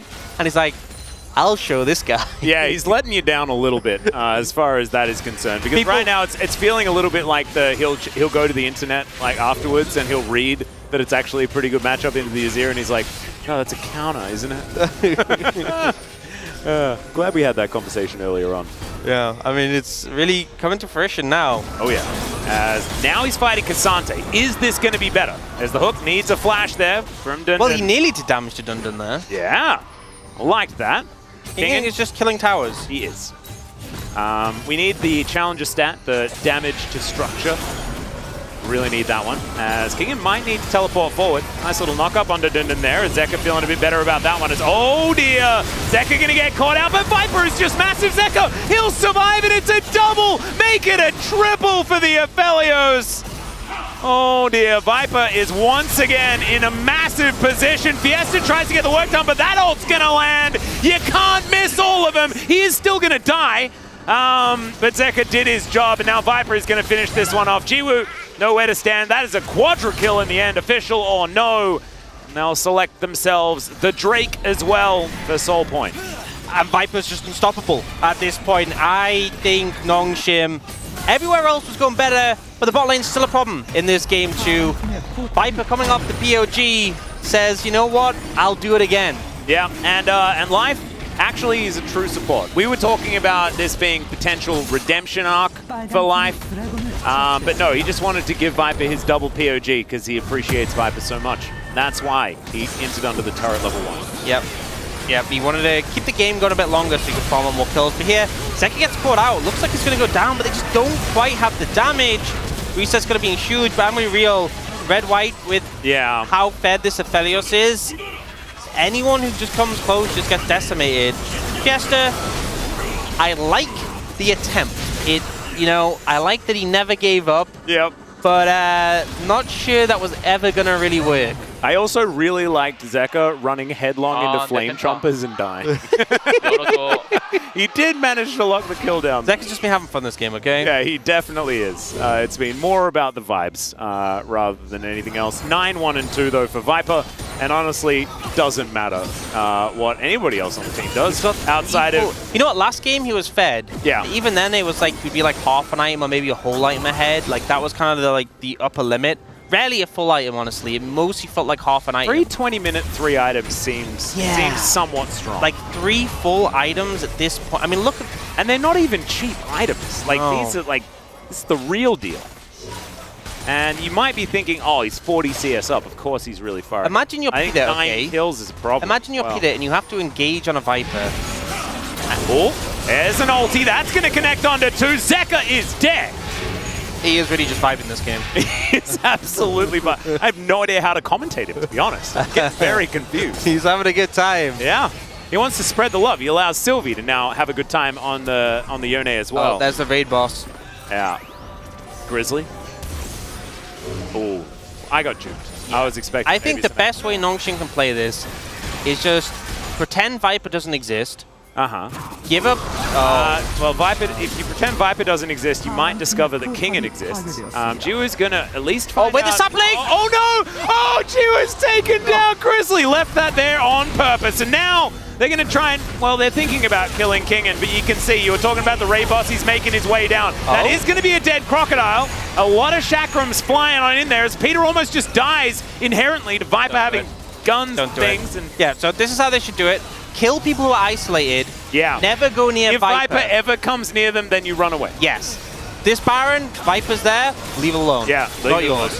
Yeah. If he goes to Dragon after, nope. And then you his. just pray that Viper never wants to kill your Nexus. Yep, that's gotta be the game plan. That's the game plan. Honestly. Distract him with other things that are around the map. So like send players off into random corners of the map. Yes. Turn like the game into hide and there. seek. G was the bait for the Renekton. Just walking through the jungle.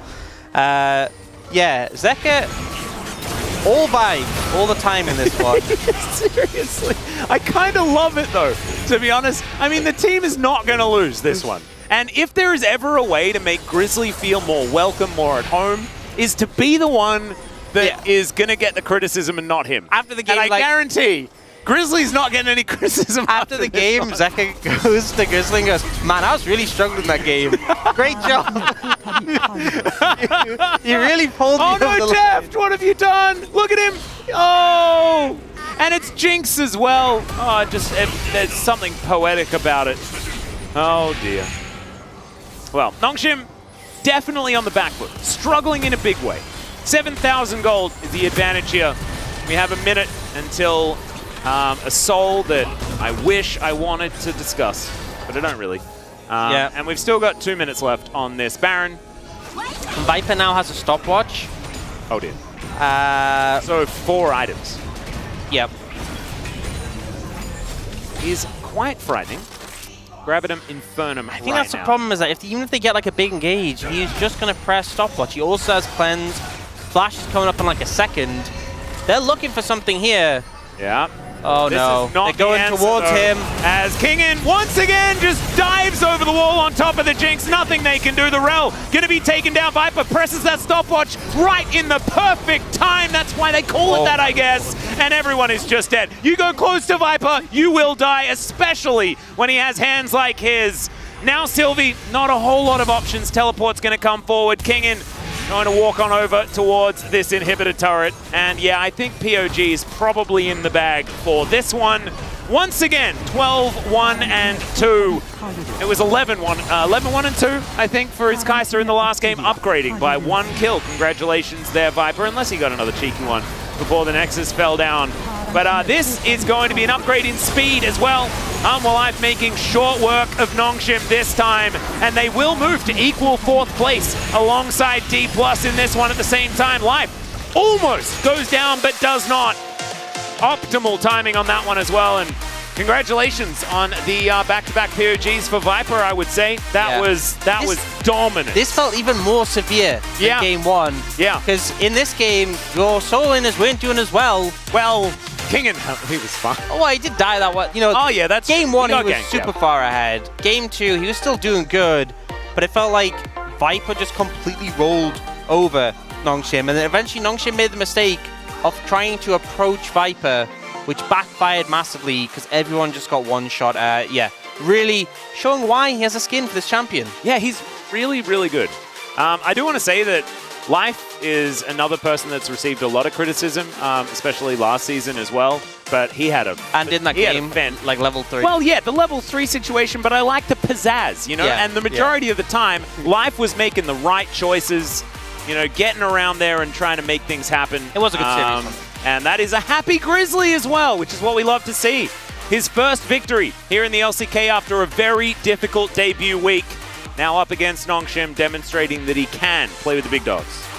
Yeah, and, you know, a good series. And I think, really, we saw a lot of life from him up against Gen G, but it wasn't quite enough to take him over the line. Yep. But here, kind of seeing he can fit well in with this squad.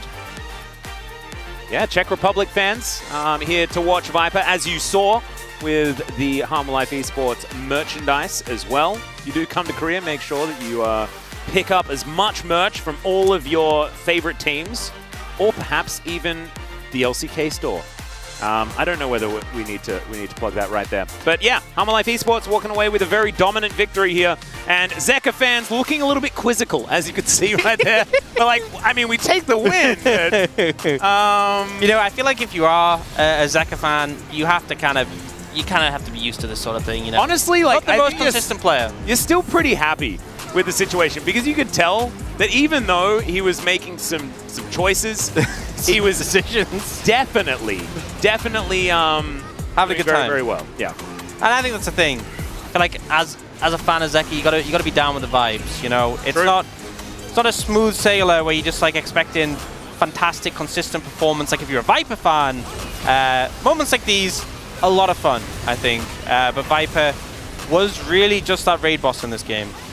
He was that guy. He was. And they tried the let's fight without Viper being there. They tried the let's single out Viper, and neither of those options worked very well honestly, at all. the avoid Viper kind of worked. Yeah. But I think there's a time limit on it, because eventually Viper will just walk at you. Yeah, I think the hide and seek tactic that we were coming up with Hide in the fountain? sounded like that was the best way. No, not in the fountain, in the enemy jungle. Oh. Keep him as far away from your Nexus as possible. Yeah. That's what you have to do. This was, of course, the final fight where they tried to kill Viper. Big mistake. Yeah. His stopwatch, absolutely fantastic. The usage And also to avoid just the the fact enemy that fight. Dundun's a tank, and he just got shredded in like so little time. That's what sub 20-minute Lord Dominic's regard will do. A lot of stuff. Yeah. But really impressive performance, and this is what we wanted to see out of Hummer Life Esports, right? Like, this is the Viper that we were expecting in the spring season. We saw glimpses of it, and he, always gets these amazing stats and things like this, but it's these sorts of performances that really make you start thinking, like, what if? What if they got to 4th place and then continued to play well? Wow. Yeah, Viper did a lot of damage. Just a tad. Yeah, and I think everyone knows the level Viper can be at, but I think hasn't always been at that level over the course of the year. No, I don't. And there's been other factors that have come into that, sometimes some of the teammates have been struggling, or Hummer Life Esports as a whole, but it's games like this that remember the upper limit of what this player can do. Yeah, Viper extraordinary at what he does, and had another absolutely fantastic game. And now it is time to throw it over to the space to break down the 2-0 for Hummer Life Esports. Yeah, thank you guys. Back to us here at the space. That was quite a fiesta that we saw here today on the game too. I'm always surprised when I see players seeing the other team and they feel like you have to right click on the champions, otherwise the game doesn't work. Yeah, this game was a fiesta, and Fiesta was in the game as well.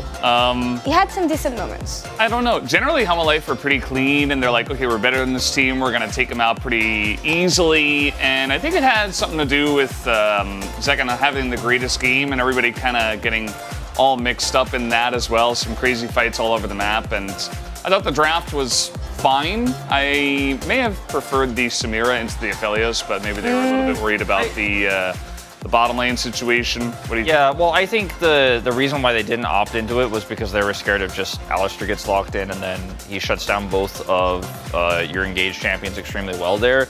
Also, the set that Life hovered, I would have liked to see it just because it's one of his best champions historically. I think it's really good into the Rel, but they decided they're just going to play the Nautilus. It went well for them last game, and it worked well again. I agree with it. There was a lot of chaos in this game because both the soul lanes weren't going well for Hummer Life, but Viper was getting kills, he was getting ahead, and that's why the casters just kept being like, don't look at that gold graph down there. Yeah. Well, what do you make of the choice of Rel, though? I love the champion, but when you consider that Nongshim is not the best team to play in the early game, and that if this champion falls behind, that it's just going to go in and die, I'm questioning the choice here when you see how game 1 went. I don't think the comp really works that well with it either. Like, it wasn't good for that. Yeah, I don't know. I think it's just, it's kind of like a tier list pick for support right now. Like, everybody loves this pick. It is very reliable. Your engage is like, okay, I press a couple buttons. If I have the angle, I'm probably going to lock down 2 or 3 people. So everybody's really loving the pick right now. So I feel like even with the Alistair and a lot of other good choices available, they're like, we just got to pick it. It's too good. Right. How do we reflect on the early game and how things went for Hanwha Life? Because once again, trying to create some action on the map, especially on bot lane, backfiring a bit on the first 2 plays. What do we think of the approach and them maybe forcing too much sometimes? I mean, I think they're just trying to play to some of their normal win conditions, right? And I mean, in a fight like this, I mean, this is just Nongshim at this point so far behind, still trying to find a window here. They find Zeka, he takes a ton of damage, but he's Yone, he's going to be able to slip away. And I like the proactivity from Nongshim in these fights too. They didn't give up. They were not actually just going to roll over and die. They absolutely tried to make plays here. Fortunately, not catching Zeka this time around, Fiesta, so he does just get blown up. But can't say Nongshim didn't try with their deficit. They really did. No, but at the end of the day, Viper proving to everyone once again why he has an Ophelio skin. And yeah, he was really impactful in this game once again. Yeah, I think it was just, you know, like there was so much happening and then Viper's just getting super fed for free. Like, you know, everybody's doing all these crazy plays and Viper's like, yeah, I'll just be consistent. I'll pick up this kill. I'll pick up that kill. Let me get fed on this one. And it's just a pretty classic Viper game, I think. It really was. I don't know what we can make of Nongshim's approach once again, because we've talked about them yesterday, surprising in the sense that it felt like they improved a bit, but it feels like they just went back to the Nongshim we know and love. I think that they had a really good setup against T1. T1 didn't really respect it that much, and there were some problems with T1's play in that series, and I think you go into this series going, all right, well, we can't play Neela, they're banning that against us every game, and it feels so problematic as, I mean, this is the game-ending fight here. We grab this just to show like what this composition can do when it's this far ahead. Peter is instantly deleted. And Viper, while being under a lot of threats here, has a perfect stopwatch timing here. And like during all of the chaos this game, Viper was always positioned well enough to where he's like, well, everyone else is fighting. Yeah, Zeka made some whoopsies, but I didn't. And I'm going to hit them with my guns and they're going to die and I'm super fed. So just the Viper 1v9ing once again. Yeah. And Aphelios does really well in this meta as well, where there's all this engage. If you can avoid the engage, like with one stopwatch, or if you're really fed, you're going to be doing so much damage because everybody, again, is just right on top of the Aphelios, so you don't have to worry about range. You love all of that damage incoming, and you can do so much in that. This champion always finds his spot into the meta, regardless of the patches, regardless of the support that he's played with. I do want to touch on Zeka and his champion pool, though, because he picked the Yone once again here, and you guys were having a chat during the game about how when he feels confident, usually against a weaker team, this is when he flashes the champion. Yeah, so this is the matches that he had before this one, so it ends up being 4 wins, but you can see he is often picking it into Azir, but more importantly, he's picking it into teams that Hanwha Life Esports are oftentimes favored against, and he has not played this champion against a better team, right? We've seen him just stick to the meta in that scenario. Like, he's picked a lot of Gragas, a lot of Annie, even Azir himself into teams like DK or T1. So I just wonder if it's like, oh, I only want to pick it in certain spots, or do I not really have the confidence against some of the stronger teams to pick up the Yone, which, as we know, if you play around Zeka, like, he's had some incredible games on this Yone, especially when you do play towards the Yone, you pick up a Sejuani, right? We've seen games like that from Hanwha Life Esports, so I just wonder where his head is at in terms of this, and I really want to see him play more Yone and more comfort champs against some of the better teams in the LCK.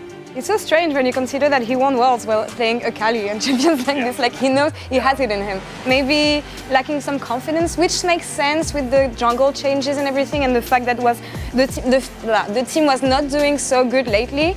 I do think, though, that we've seen some improvements on the side of Hanwha Life ever since Grizzly showed up.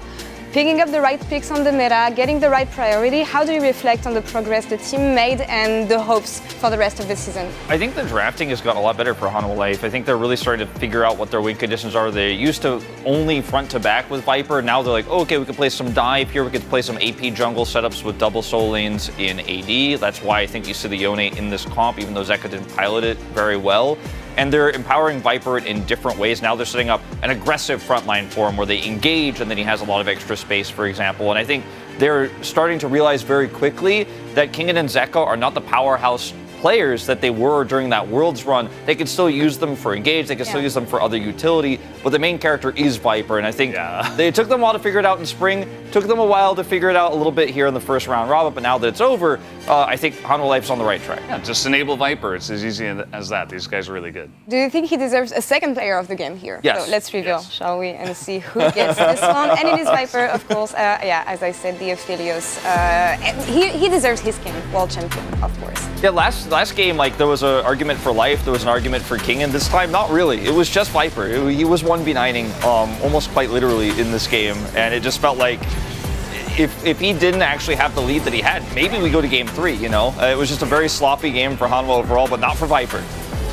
I mean, his Aphelios is so clean. Like, especially that 2v2, that first trade down in the bottom lane, that was insane. Like, what he was able to do to Jiu, and Jiu's like, oh god, I'm gonna try to cleanse early and try to walk away. Nothing worked for him, and Viper just, every single fight, you can rely on him, and I mean, Nongshim were even finding some decent angles, but eventually he's just too fed and you can't do anything. Stopwatch, again, pretty good item, gets a lot of value in this last one. Amazing performance on this side. Of course, I think it's a back-to-back POG for Viper. Interview. So he's ready on stage. We'll listen to what he has to say right now. We'll come back after this.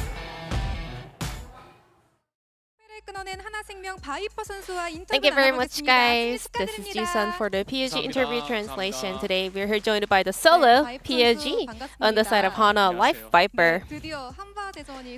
Congratulations, another interview with you. You closed out the first round robin with a win today. How do you feel? We were on a losing streak, so it was a big bummer, but today we managed to bounce back and get the win, so I guess this is a great confidence boost for Hanwha Life. So Grizzly also got his first ever LCK match victory. What kind of help are Hanwha Life players giving to Grizzly to adapt to the LCK? I think Grizzly was doing a fantastic job even from the get-go. Like, he didn't even need our help. I mean, it's a bummer that we were not able to play better for him in the previous matches. So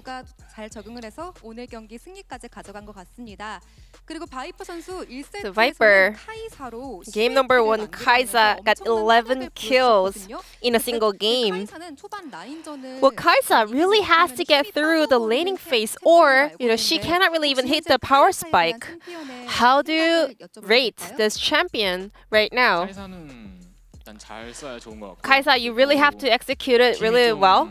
And also, your team has to open team fight for Kai'Sa. And if that happens, she can pop off. So as long as she can pair match, the enemy AD carry in terms of the scaling, it's a decent pick.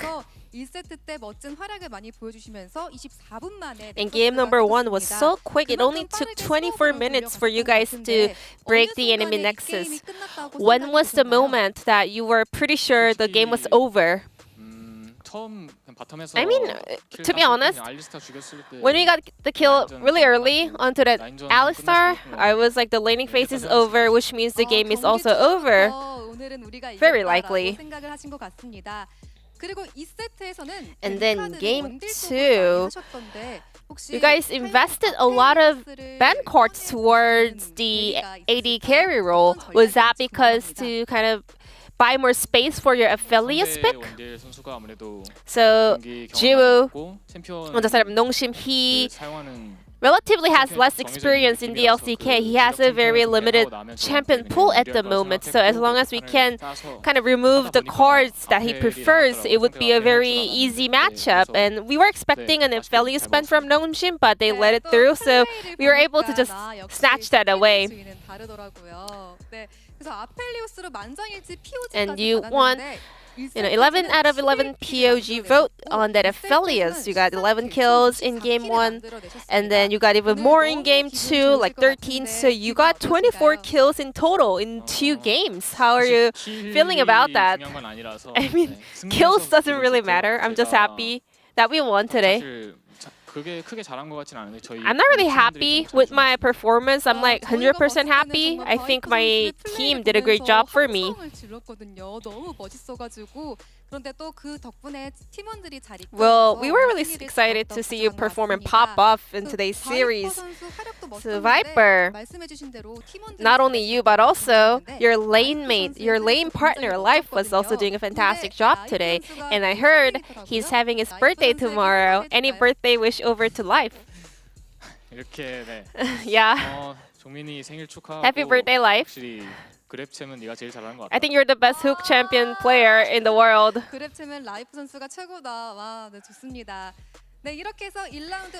Hana Life Esports closes out the first round robin with 5-4 scoreline. What is your goal for the second round robin, and what is your mindset for the second half? We underperformed a lot in the first round, and I hope we can just start fresh in the second round robin. So I hope we can kind of clear up our disappointing performance in the second round. Lastly, is there anything you want to say to all the Hana Life fans? Thank you so much for all the support, and also thank you for coming to Low Park to support us. We will make sure to provide even more entertaining performance and games for you guys. And this will be the end of the interview from Viper on the side of Hana Life, and back to the space. Thank you. Thank you, Jisan. Amazing translation. As always, nice to hear from the double player of the game here on the side of Hanwha Life. I see hope for this team to be contenders for top 4 as they are right now. I think they're going to keep on ramping up in the second half, Robin. Yeah, with T1 dropping back a little bit in form, and obviously with a really tough schedule this week, especially without Faker, Hanwha Life making a real push here potentially to be top 4, as you say, and maybe could be a Worlds representative for the LCK if they can keep up the form. Hey, you never know. I mean, we did have DRX go all the way through and then win Worlds that one time. Everyone remembers. 2 of those players on this year. team, You know, could happen. DK and Hana Life, I feel like, pretty, not just in scoreline, but very similar skill levels, I would say, at this point in time. Their form is very similar. I have predicted some surprises coming to the second half, Robin, so I think Hanwha Life Esports is going to be one of them for sure. Next on the menu, we have Live Sandbox against Genji. Peanut, as you guys saw, is going to be playing from home. As he is sick, we wish him well. Of course, do you think, guys, it's going to be impactful for Genji and the synergy they have? I want to say no, but... I want to say no, too. If he's still healthy enough to play, then I think that Genji will probably still take it 2-0, but I'd love to see an upset. Yeah, same. I think, we've seen Def play from home multiple times. He was able to get it done. I think that Peanut as well. He is a kind of guiding voice for this team, so hopefully doesn't get too much in the way of that. But otherwise, I think that Genji the big favorites in this match regardless. On the road of the 18-0 as they promised. That's all for us here on the side of the space. We will be back for the second series at 7:20. I know you hate waiting for so long, but please come back for more League of Legends. We'll see you soon.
이게 T1이라는 이름이군요.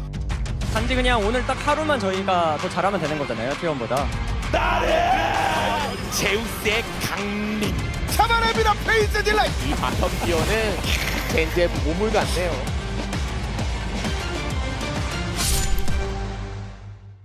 Walk through the fire. Walk through the fire. Into the night. Walk through the fire. I gotta fight. Walk through the fire. Into the night. Walk through the fire. Into the night. One last thing, just as far as like getting your feelings and stuff like that. How has it been working on the LCK? I know that our boss is pretty mean sometimes, but have you been coping okay with Ji-sun and her quips and her rules and everything? I would like to take this one first, if you don't mind, because no, but I've been working with Ji-sun for years actually. Because when I work international events, she's next to me on stage or at the BSI area, translating and interpreting for the players. And like, I'm always impressed because she doesn't only translate; she also like conveys the emotions of the player, and it's really not something easy to do. And I think you guys can notice when she does it on the broadcast here. But having Ji-sun talent translator, and now having Ji-sun producer from the LCK, it's completely different person, but I love them for different reasons, and it's really interesting to see how different she is when she works in this space, and also seeing the difference between working in the LEC, working on the French broadcast, and working here now. I don't know. I like finding out like the tiny differences in productions and what makes a product better, and what basically you guys see at home when you watch the LCK.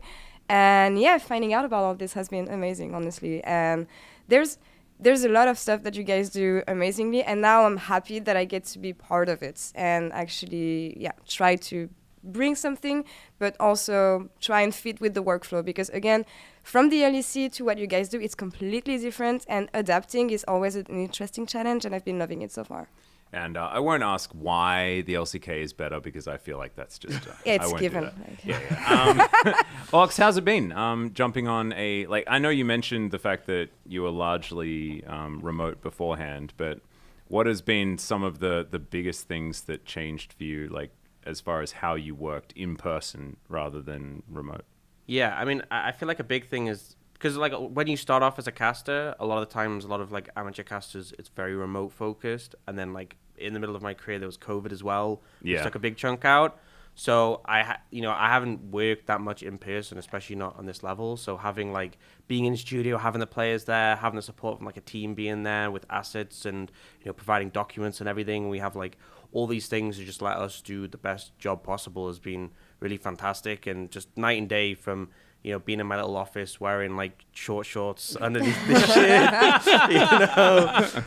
trying to sort out my mic. I'm like, why does it keep peaking? I can't pick up this thing. And, I have someone on the other end who's like, have you adjusted this setting? I'm like, I don't know what the setting is. I don't know this stuff. I'm just a guy who talks and occasionally says funny things. And they're getting frustrated because I'm like, oh my God, I can't. Whereas here, they just come over and they just tweak it. And I'm like, okay, thank you. And it's that simple. But it's... it's been like a whole experience, but it's so sick. And I think as well, like having the crowd there, like particularly the finals that we had in spring, when the crowd, when Caster Jun, announced them, and the crowd was so sick. And obviously, our audio doesn't go out to that crowd, but you can just tell whenever there's a big moment, you just hear this roar. It's just on another level. And when that I would was have been insane for you as well, because like you come out of COVID, like remote broadcasting, and then that was like almost like your first time on the broadcast was at the Jump Shield. It was pretty quick. And also like I remember when I was playing one time, I played in front of an audience, and it must have been like maybe like 30-60 people or something. And I remember there was a play that I did, and the crowd like went crazy. I was like, God, it's so loud. I'm like, it'd be like a whisper compared to that stadium. Like, I cannot imagine like the players how. I mean, obviously, so many of them are veterans, but like especially a player like Pays who was new to it, get like a sick play and the crowd just goes absolutely crazy. But yeah, it's so sick. I mean, this is really what esports is about. Yeah, no, it's incredible. And Valdez, my question for you is, how's it been working with these two new people? Oh, it's been great. I really enjoy not working 6 days a week. That has nothing to do with these guys, but it's been great to have some extra talent. And yeah, it's been very nice. I feel like, been working with a lot of different analysts over the years, like I even back to the double lift days, but also like with LS and Papa Smithy and, everybody, Chronicler. Crumbs. Oh, wait, you worked with Crumbs, right? I did, yeah, in Spo TV. I hung out with Crumbs a lot while I was here. He's a very interesting man. He is. He's like the most interesting man in the world. Do you know he's into sailing? Yeah, he is. No, that's really cool. Competitively, yeah. Or he was. Anyway, Chronicler Wolf and even Wadded and Hooney and then, Ox comes over. He's pretty okay. I like how you set up this big list just so you can like dump on me. Like, I've worked with all these big names, and now this guy. No, it's great. I mean, to always have a different viewpoint and mindset coming in, and everybody's been great. And then we had Ox. No, I'm just kidding. No, it's been great, and obviously Laura as well. Getting a chance to do the Valid Analyst again on the desk has been interesting. It's kind of like just one more step of like, oh yeah, well, now we have to learn something new. Like, you think you've done this job for a long time, and then you're like, okay, well, I've done this on casting, but like, have I really been a full-time analyst on the desk? Not really, so that's been fun to relearn, and yeah, it's been really fun. I feel like this. I don't He's know. waiting for the next one. Yeah, no, it's been really fun to work with you as well, Dan. Okay, thank you. I don't know. He's looking at me so expectantly. I'm like, yeah, it's been good. I actually, I got the pleasure of casting with Dan in Challenger. I cast with him for the first time at MSI, actually. Oh yeah, I remember that. Yeah, because Wolf's voice died. Yeah. Just sat on and it was just one game. And what was crazy as well is the game. It was DFM against Saigon Buffaloes, and it was like the bloodiest game ever. Crazy. It was like, I think it was like between the two teams, it was like 60 plus kills in like 30 minutes. It was an absolute bloodbath. It was crazy. It's a lot of fun. Yeah, a very memorable moment. Well, my first time was in Challenger, and it probably wasn't that bloody, nor was it that memorable, but it was a very fun time to be on the desk with you. It's actually it's sad that you guys have got such a good beginning story of your careers together, and I casted with Dan on Challenger that time. But it was good. I liked it. I actually found it really nerve-wracking not being a host on the space. But I could see it. Like, you were trying to. I mean, he was close to opening the show, honestly, when I was with No, him. well, like, this is the thing. Like, I get really spicy. stuck in my ways, and as you can see from what I just did, I cut her off so that I could get my point across. That's not what you're allowed to do if you're an analyst guy. You're supposed to sit there and do what you're told, and I found it very, very difficult. So it's that has been a huge transition. But it's really cool to actually learn from a professional host instead of us, being play-by-plays that are in the host role for a lot of the time. So it's just been really, really cool. And I'll get better, I promise. Like that was great. At the thing. It's like Atlanalist. It's fortnightly. Yeah. Fortnightly I get to Atlanalist. No, it's League of Legends, not Fortnite. Okay. Orcs was here for a very short amount of time. We really liked having him here until we really didn't. And then we were glad that he was gone. So back to 6 days a week, Valdez. Unfortunately, you win some, you lose some. Eh?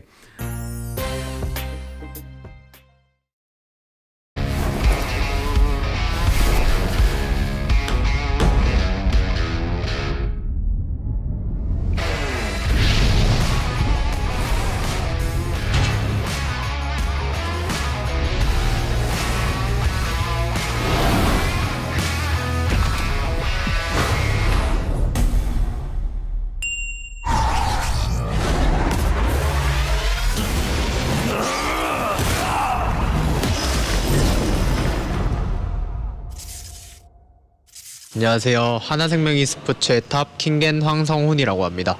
DRX 아트록스가 되게 잘 뽑혀가지고 되게 만족하면서 보고 있었는데 그거랑 이제 흡사한 디자인으로 이제 꼬마 전설이 아트록스로도 나왔더라고요. 멋있게 만들어 주신 것 같아서 너무 감사하게 생각하고 있고 제가 TFT 할 때도 이제 꼬마 전설이 아트록스를 계속 쓰지 않을까 생각하고 있습니다. 꼬마 전설이 아트록스 많은 관심과 사랑 부탁드립니다. 감사합니다.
Sure, it was heroic sacrificing myself for the team like that. But does that make me a hero?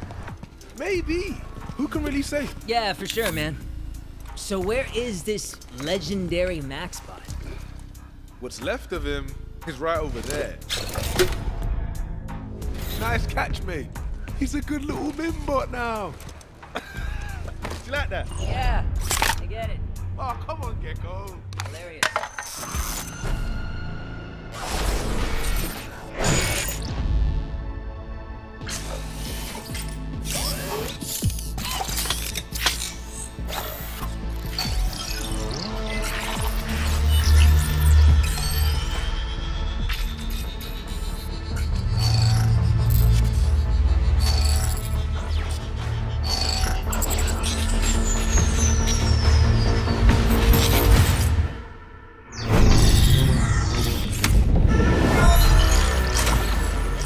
Let the games begin. Yo, there's filthy in it. KJ, Raze, what happened to your robo cleaner? What? That's not important. Get to the bottle room. Now. Yeah, I'm on my way. Damn, you couldn't even wait for me.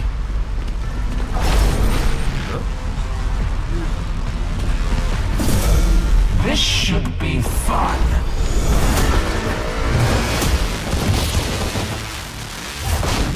Greetings, agents.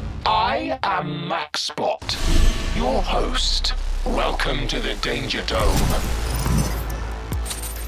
Choose your weapons and set your sights, agents. I hit the ground running. Now look what I am becoming. I do not wait for the summons. Just happens all of a sudden. I got the eyes of a lion. I got the heart of a tiger. Standing the height of a giant. This is gonna hurt, agents, but remember, I am the effect, not a cause. I hit the scene like a meteorite. Yeah. I spit a torch and I'm here to ignite. Believe in myself, I ain't leaving this fight. Sorry, bro. Ooh. I hit the ground running. Embarrassing. You had your fun, now it's my turn. Now I'm gonna watch you fight. I'm gonna watch you die. You can't take what I got, and I ain't gonna stop.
Welcome back, ladies and gentlemen. LCK Summer 2023. I'm Atlas, joined by Orcs here for the final series of the evening. Gen G with an undefeated round robin thus far. They need one more win to go down in history alongside themselves in summer of last year, as well as a whole lot of other big names dating back to the G Tigers, SK Telecom T1 in 2015.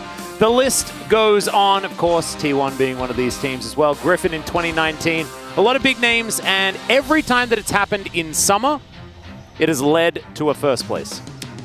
Yeah, not too surprising. I think ultimately sometimes in spring, you can end up having a clean sheet because rosters have just formed, you know. Yep. They're still trying to get their bearings. But a team that is dominant in summer, likely everyone's got their sort of things together, their ducks in a row, and yet this team still looks very formidable. Yeah, and they looked formidable last season as well. So very, very scary here. 8-0, as you can see. Live Sandbox, 8th place, which is the version of those 8s that you would least prefer. 2-6 is their scoreline, very similar to what DRX's was yesterday, but they were able to do what was considered difficult. And Live Sandbox, we'll see whether they can do the same thing here and break the 3-match loss streak. It's going to be a challenge. I feel like they've really struggled so far this season, and I'm not sure that they're the team really I'd expect to be able to take down Gen G, but I'm sure they'll give their best shot. Obviously, the addition of Teddy hasn't really, I would say, helped the roster that much. Yeah, and on the other side of things, Gen G, 1 win away, as we were talking about, the perfect round 1. I think the one thing that everyone is thinking about is when the heck are Gen G going to face off against KT again? Because last time around, there were a few shenanigans there. There were some things that went wrong. This time, we want a clean slate. We want to see exactly who the best team is going to be in the second round robin. That is in 2 weeks from now, in about the middle of week 7. So make sure you are watching then most definitely, and we'll keep track of what these two teams look like heading towards it. We'll see whether Live Sandbox can derail Gen G early here, as expressing a fair bit of regret over the lack of champion proficiency, which is quite interesting. They have eclectic champion pools, I like to say, for this team. They've got Closer, who is a great Aurelia player. You got Teddy, who plays a whole lot of different things, but might not necessarily be up there on more recent stuff. Does like to build weird items as well, but often for decent reasons. So we'll see whether they can dig deep, find some new things on this particular patch. I think it's been a struggle because like Closer was the first one to bring out the new LeBlanc with Shiv, and yet didn't find a win. And then the series after, we saw it demonstrated by Showmaker how good it actually can be. So definitely frustrating. News as well, Peanut has tested positive for COVID-19. Will be playing in these matches this week, including today, but online, so not at the studio, whereas all his teammates tested negative and will be here in person. Yep. So it'll just be a peanutless experience for us. However, he will be on comms. So it will not change the atmosphere of the team you would expect all that much. There's a lack of high fives. Yeah, lack of high fives, most definitely. But also, I mean, I hope that Peanut is feeling okay, right? Because sometimes it can change how you play. He's obviously playing because he does feel up to the task. But we'll see whether it is reflected at all in how he takes to the Rift. First off, though, we will welcome out Liv Sandbox. Looking pretty serious. Moving on to the Rift for this one. Hurdle going to be heading the charge here, and as of next round, he might have a little bit of competition towards that top side of the map. Of course, Clear becomes eligible to play on Liv Sandbox in round 2. And he was a dominating force for DRX in Challenger. Definitely one of the big names that we were talking about, and we've seen a lot of players go from Challenger to all around the world, including the LCK, and do some pretty great things. There's a guy on the other side of the Rift. I think his name's Pays. Rather good. Yeah, he's pretty good. I'd say currently the POG leader. Yeah. Also won the OPGG Player of the Week. He did? Second time. Yeah. Yeah. I think a lot of people in spring felt like this would be a slow burn team. You know, losing Ruler, felt like replacing him with a rookie player.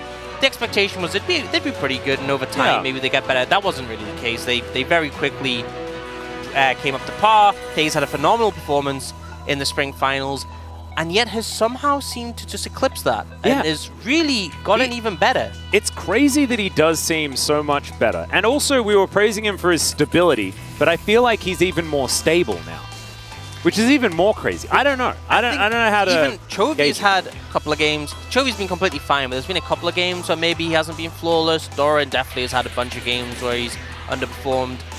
But Pays just, it feels like pretty much every game he is on point. And not just on point, but like the carry, the significant carry on the team.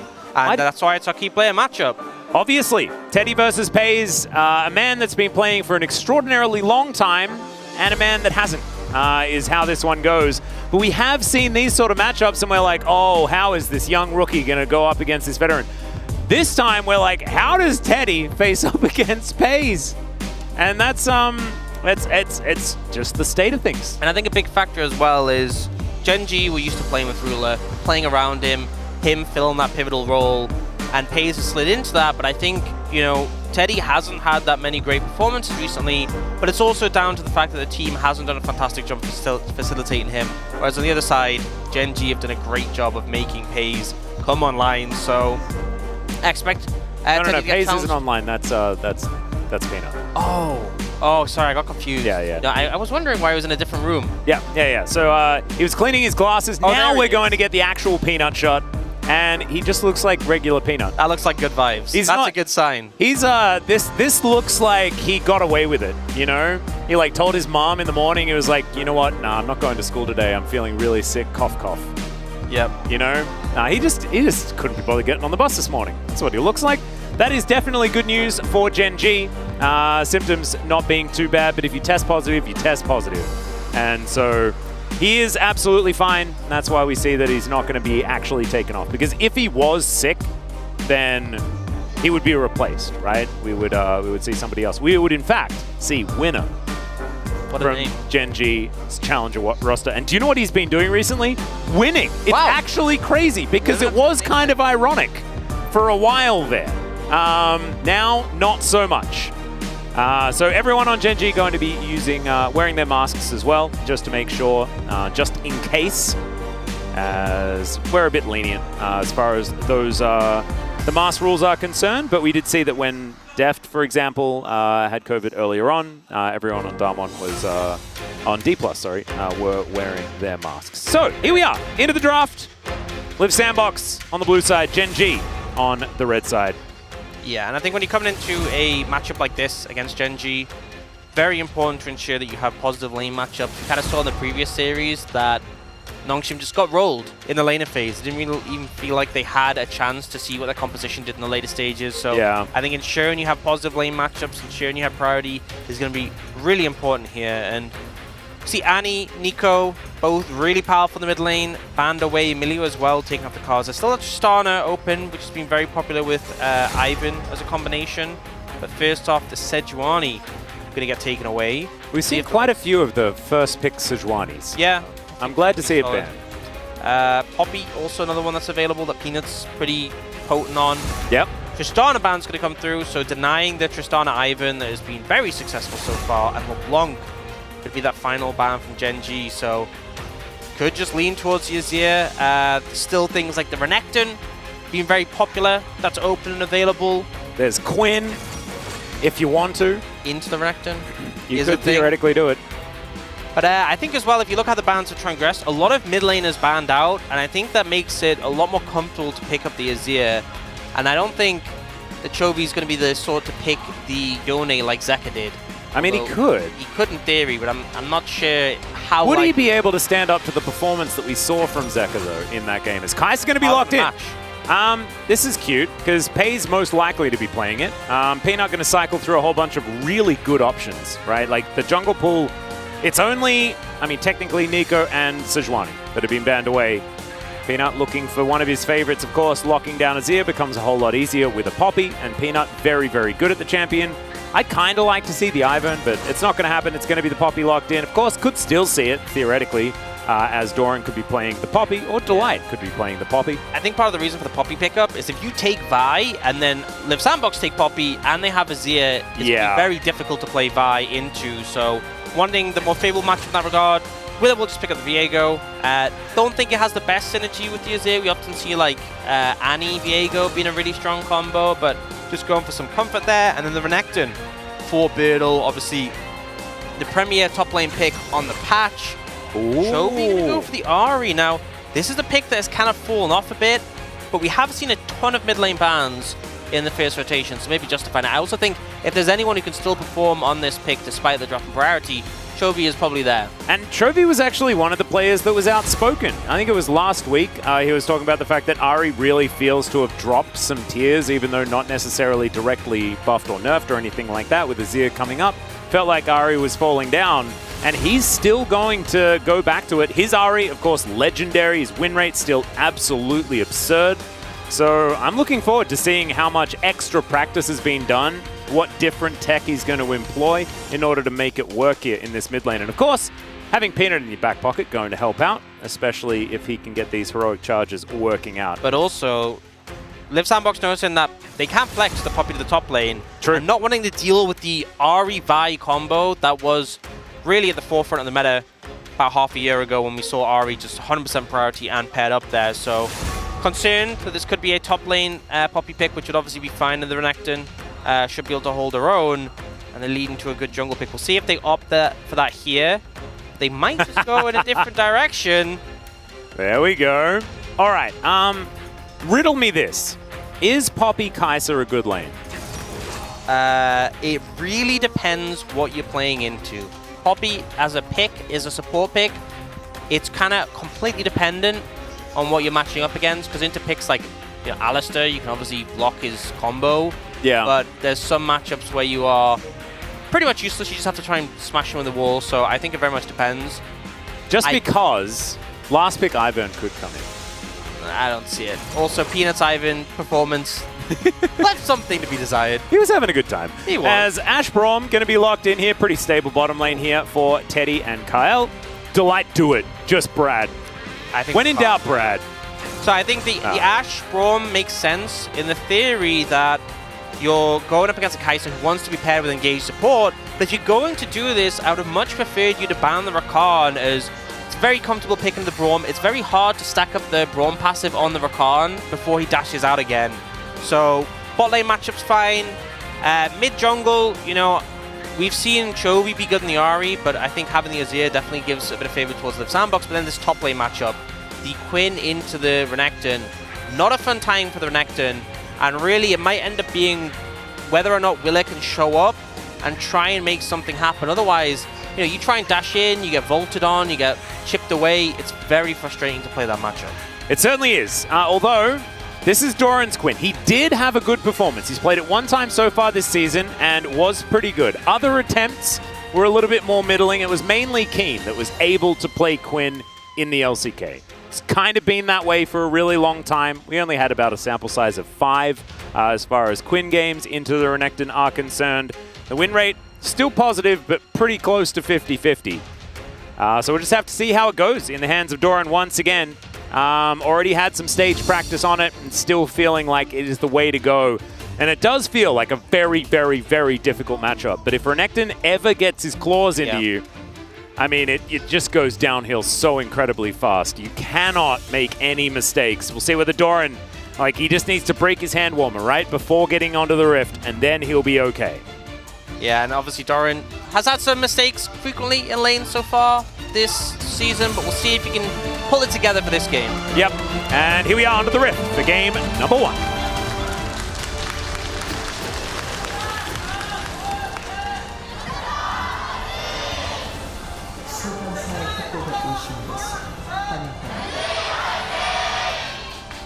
Ooh, Gen.G fans extraordinarily loud here in Lowell Park today. Understandable, they are undefeated so far, taking a lot of their energy from the amassing Gen.G fans. Pretty excited about a potential World Championship with them heading in with some pretty good seeding, especially after, if they win this, a perfect round robin. This is actually really important for vibes as well, right? Like you can, if you do manage to do the thing that every other team before you managed to come out first afterwards, like it's good omen. That's a pretty good. As far as omens go, that's a positive one. The thing is, Gen.G, if they can secure a high placement just in the regular season, makes their playoffs run easier, and they have so many championship points from Spring.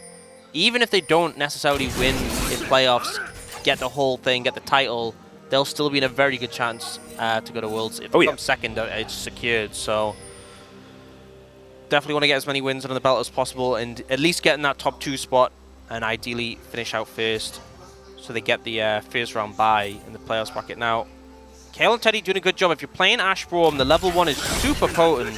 Yeah, they are abusing it right now. We have a little bit of damage back. Approach velocity for Teddy. So whenever the Braum Q lands, you get some movement speed towards them. Whenever your own autos land, you get movement speed. Pretty common on Ash, but just means in these level 1 situations, if you do land that auto, very capable of continuing and a nice dodge away from the Q from the light. And just, yeah, this is the sort of harass you want to see. And doing a pretty good job of it so far. Do you think Vayne is upset about approach velocity? Because it's like basically a passive? Yeah, I'd say she would be, but hers is pretty insane when you ult and it just triples. Yeah, and they buffed it not too long ago, so it's like, it's really high now. I think it was 30 before, and it's now 45. Yeah, no, it's absolutely nuts. And when you ult, it's just obscene. Unfortunately, for a player like myself, it doesn't help you when you're running away. Yep. Which is what I do a lot of. Oh my, look at this top lane matchup. That is quite a large wave. Fiddle just hit level 2. If they dive here, which, I mean, Poppy is so good in these situations, it'd be phenomenal, but it looks like there might be a match on the other side.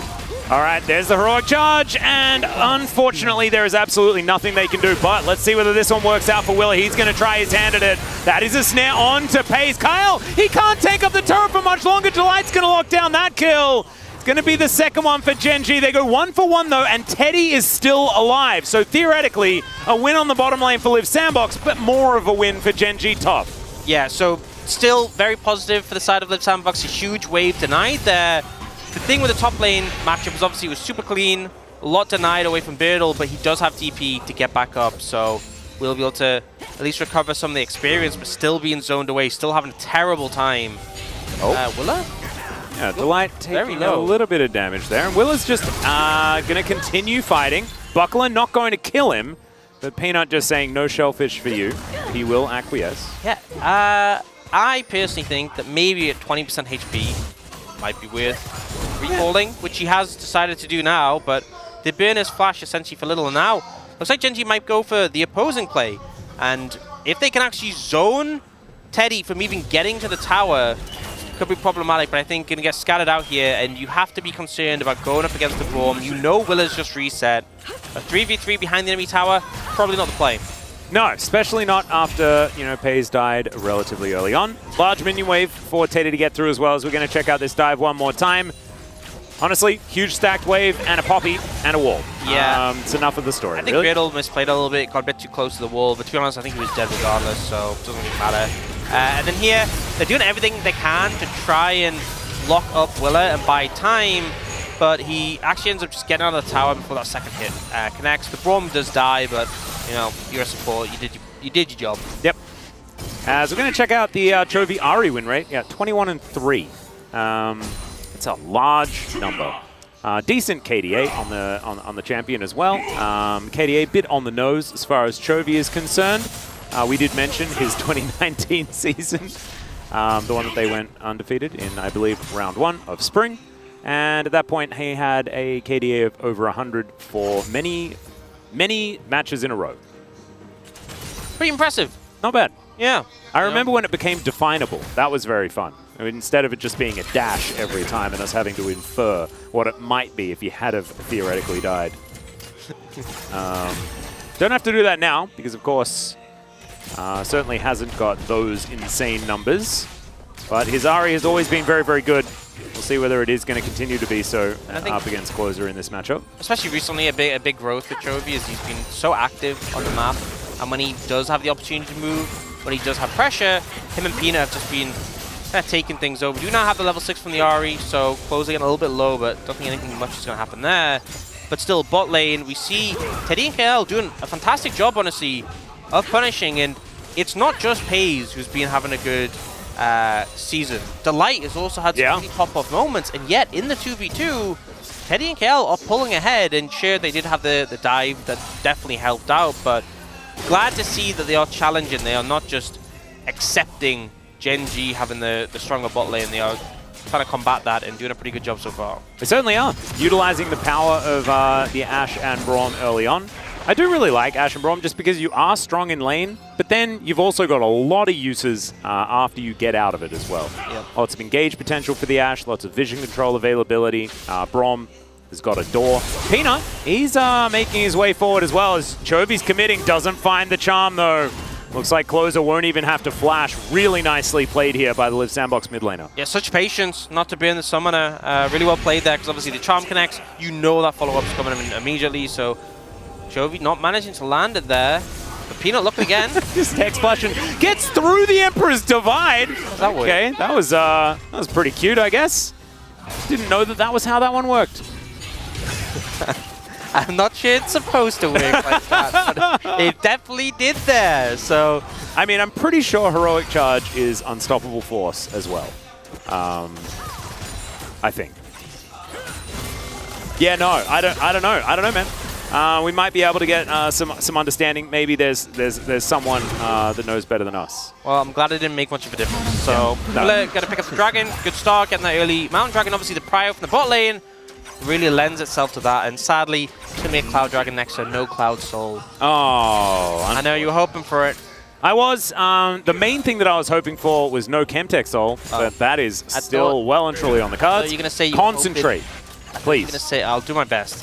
I thought you were going to say that you were hoping Gen G would get the Cloud Soul so you could see Quinn like zoom really hard. Yeah. That would be fun. Yeah, you press your ultimate button, you just zoom. Oh man, it's just double extra zoom. Okay, yeah. Now I'm very upset. Yeah, I'm just. Yeah. I could have left. Feel it. way worse. Yeah, you know, sometimes I just like to let you know what could have been. Yeah, I mean, it's good to have the information, but I do feel burdened by it. As Willer is going to come on over and see whether he can dissuade Peanut from staying over here. He sees the pink bird. And no, he's just going to... the verdict is kept, apparently, as Birdle has ulted, wants to get some revenge here onto Doran. He does have to cleanse as the Ruthless Predator did go off. It is one of the problems about vaulting into melee range of a Renekton, but he is going to be all right. Still has to use the Summoner spell, though. Yeah, I think Birdle happy got the cleanse, because if he ever does get on top of Doran, that'll make a lot of difference, but... Arrow. Oh, Doran flashing. You know, that was saying we've been the cleanse, now it's arrow time. Yeah. Get the flash as well. Nicely done, though, from Live Sandbox, having that plan. That was also from the other side of the lane completely. Peanut going to be here. Try and help him out.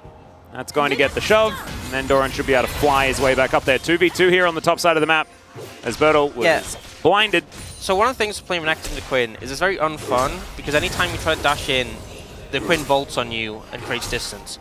There's also a Poppy there as well. Yeah. Which is like possibly the most unfun combo to play Renekton into in terms of getting the Okay, Closer misses the Emperor's Divide. This charm is going to land from Chovy. Taking matters into his own hands. Doesn't have a lot of mana left. Does still have a charge on that Spirit Rush, but not going to push it too much further against Closer. Yeah, no I think Flash is available. Chovy having just Merc Treads pretty much. Not really too much kill pressure, but Doran might be trying to slide in and make something happen here. Well, he is going to press his Vault button. There's the flash out from Closer. Not going to risk anything with any shifting sands or anything like that. That's how Quinn can just fly back. Oh, yeah. He's well. Imagine if she had Cloud Soul, though. Would be even faster. Yeah. Flying so fast. Even Cloud Rift would have been pretty fast there as well. You know, later today, you should go on a practice tool. Yeah. Keep queuing it up until you get Cloud Soul. And just fly around with Quinn. I think that'd make you happy. It would make me really happy. Thanks for the suggestion, Orcs. I think I might do that. And then I can stop complaining. Yeah. That's probably a good thing as well. As Doran makes his way back towards his top side, no summoner spells available. Bertle not in that position and is very even on farm. Like, this is a Renekton that hasn't been kept down even after the first blood goes down. There's the flash. Bertle not going to be able to get in range for the W. Look at that. You can see it. You can see he was so ready, but he's just not ruthless enough, apparently. The problems of the Quinn, but also some issues with the Renekton. I mean, it definitely was a little bit of a misplay. You want to just ideally instantly get the stun after you flash to catch him off guard, but also I think every top lane player sees that moment and just knows the feeling. When you're playing against a ranged top laner and you have like one moment in the whole laning phase, you get on top of them, and it doesn't go well, and then it's back to being harassed under your tower and bullied for the next 10 minutes. Yeah. Until maybe the stars align, but even then it just gets worse and worse. Yeah, Cleanse is going to be back up soon for Doran. Oh no. Now that Bertle has no flash as well. Yeah, his Cull's about to cash in as well. The good news for Genji is going to continue. Bottom side of the map, we do still see a 20 CS lead for Teddy. Absolutely huge, and it could be that this Ashe is the one that could carry this game. See what he's going to build as well. We're on this particular desk fans of Infinity Edge or Trinity Force. Yep, not Gensu's. Not Gensu's, I think, please. Yeah, I think IE obviously gives you a fair bit of damage with the crit multiplier, but Triforce gives you that bulkiness. Also pretty nice amount of movement speed, which is helpful as well. You can see Peanut is kind of just hovering mid permanently, looking for this window to herald, but also just kind of annoying Closer without really threatening him. And now, a whole bunch of plates going over to Chovy as well. They'll grab that first one. Charm is going to miss there as Closer shifts Sands. There's a Spirit Rush. That is going to get the ult out from Chovy. You know, ult for ult, I guess. It's definitely valuable, the fact that, you know, you burn the flash top lane, you burn the ult there, but it must be so frustrating as Teddy, just being like, you're spot on with your aim. Yeah, right. And you get nothing. You know, you don't get a kill that you're really wanting. And he did get the flash out of Doran and the ult out of Chovy. So every time, like you're saying, it is valuable, but there needs to be that return. There needs to be that answer as Doran going to take a couple of turret shots for the fun of it. Liv Sandbox going to grab the second Drake, though. We'll have a look to see what soul it is going to be. Concentrate. I'm going to need you to Okay, there we go. I mean, you didn't do a great job. However, I tried. What we asked of you occurred. Not can't take a soul, so that's fine. Pei's going to complete his static shiv. And Chovy's still waiting for Everfrost to be done as well. Now we have double Shiv gaming on the side of Gen G, so a lot of... Ooh. Well, Peanut is, gonna find Willow. Let's see how he does. Not gonna be able to dash out of that one. The Keeper's Verdict comes down yet again as now Peanut just wanting to finish him off. Not gonna find the next Q though. He flashes, the Buckler's going to land, and now Doran will turn up. That's gonna be a dead Crocodile. That charm is definitely gonna land, and Chovy gonna help out with this one. Peanut is just a monster. Just by himself at home, but he has a lot of friends on the Rift. And I think you kind of underestimate how much damage Poppy can do, especially if she slams you into a wall, but Peanut just beats Willer up, and then Bertle's like, hey, I'm here to help. I'm finally involved in some action. I don't have to sit in a lane against... Oh, I'm dead. Yep. This game, from Bertle's perspective, is really sad. That sidestep, though, amazing. Does get charmed. Battle Dance comes in, not enough. Closer gets some revenge, takes down Delight there. Really nicely played on this Azir. And honestly, Closer certainly has been a very positive point of Liv Sandbox thus far this game. Yeah, some good bid-on-bid action there. Closer managing to follow through, and you kind of see like the Rakan and Braum interaction. There are a lot of birds this game. Arrow going to connect. There's a cleanse as Pei's Killer Instinct kicks in, and Teddy's in trouble. He's running away. Will is going to make his way in, but it's not enough. Doran, he's everywhere this game. Chovy's teleported forward. That's a couple of Spirit Rushes, and he's finished his Mythic. That means they're frosted all the time. Kyle gonna have to flash himself out of the way. They're still chasing, not quite able to lock down the kills, and Gen G will back away. Close to picking up more there, but unfortunately not able to get one of those exit kills to get a reset. Chovy might be able to find even more there if he was able to get one, but they do manage to take down Teddy.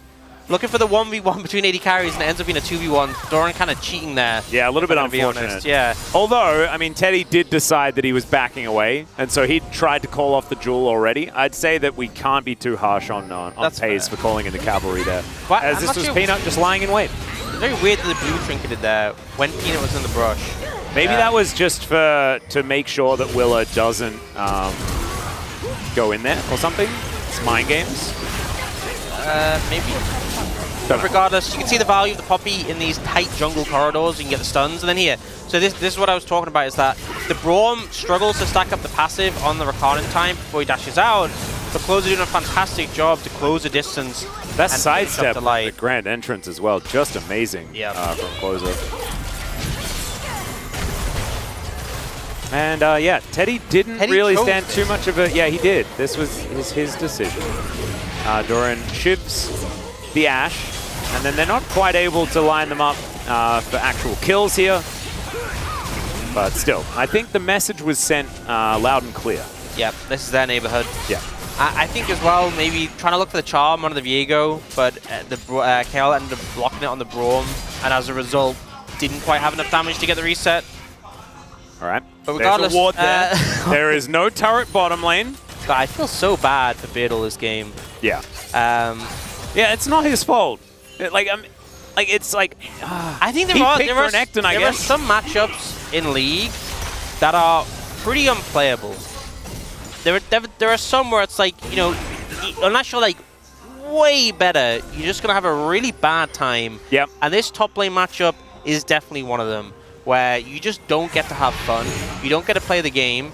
A win is if you're not 50 CS down. So honestly, and he wasn't. Okay. And he was pretty even until Willa got baited by Peanut and then like tried to escape, and then Bertle's like, yes, I've got the kill, and then Doran like gets a couple of kills, and now he's on a killing spree, and now there's definitely nothing Bertle could do.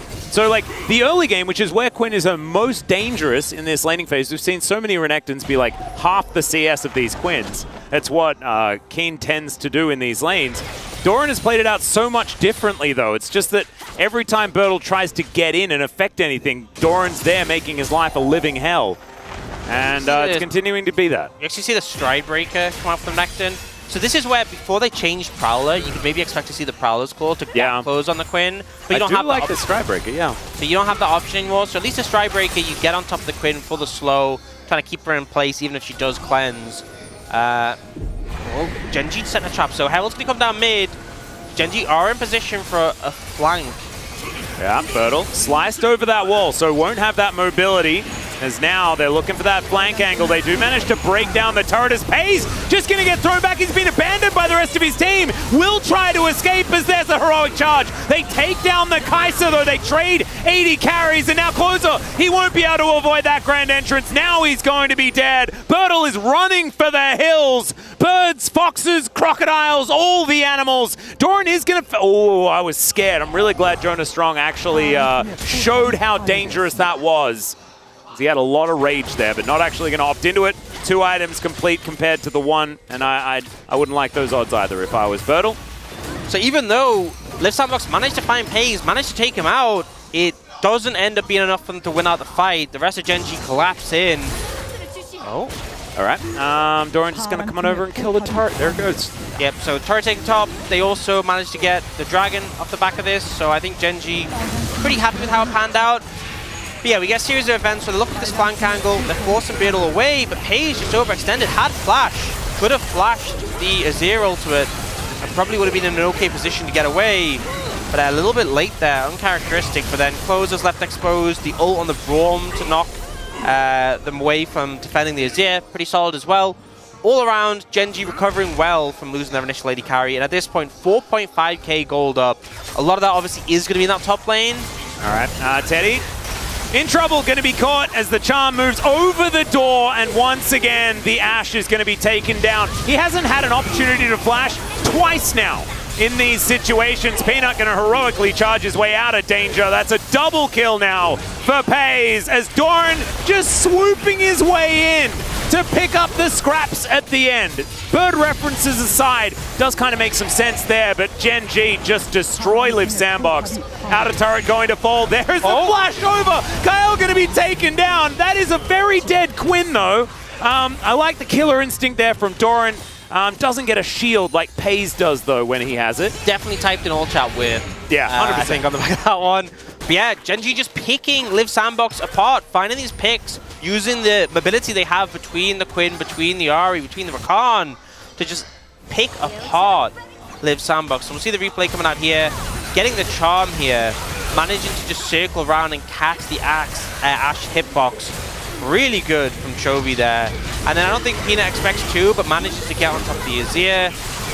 Still things going positively. And this is without the Quinn, even there. But eventually Doran turns up and even has a pretty nifty mechanic where it bolts and then Gale forces so that the Volt doesn't push backwards.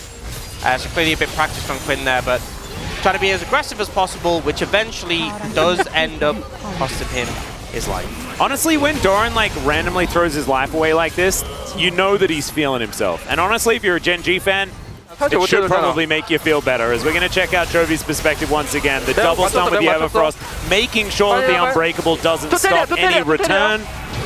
And Renekton comes in, cannot really do anything after that moment. Gorgeously played here by Chovy as now Liv Sandbox going for a desperation Baron.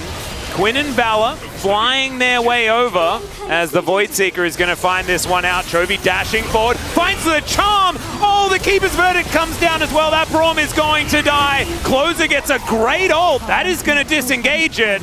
But they still lose the Braum, and now it's probably Gen G's turn to head towards Baron if they'd like it. Still some Spirit Rush charges remaining here for Chovy. He'll utilize them. That'll help take down the Crocodile. Flashes everywhere. Killer Instinct, and Teddy just explodes.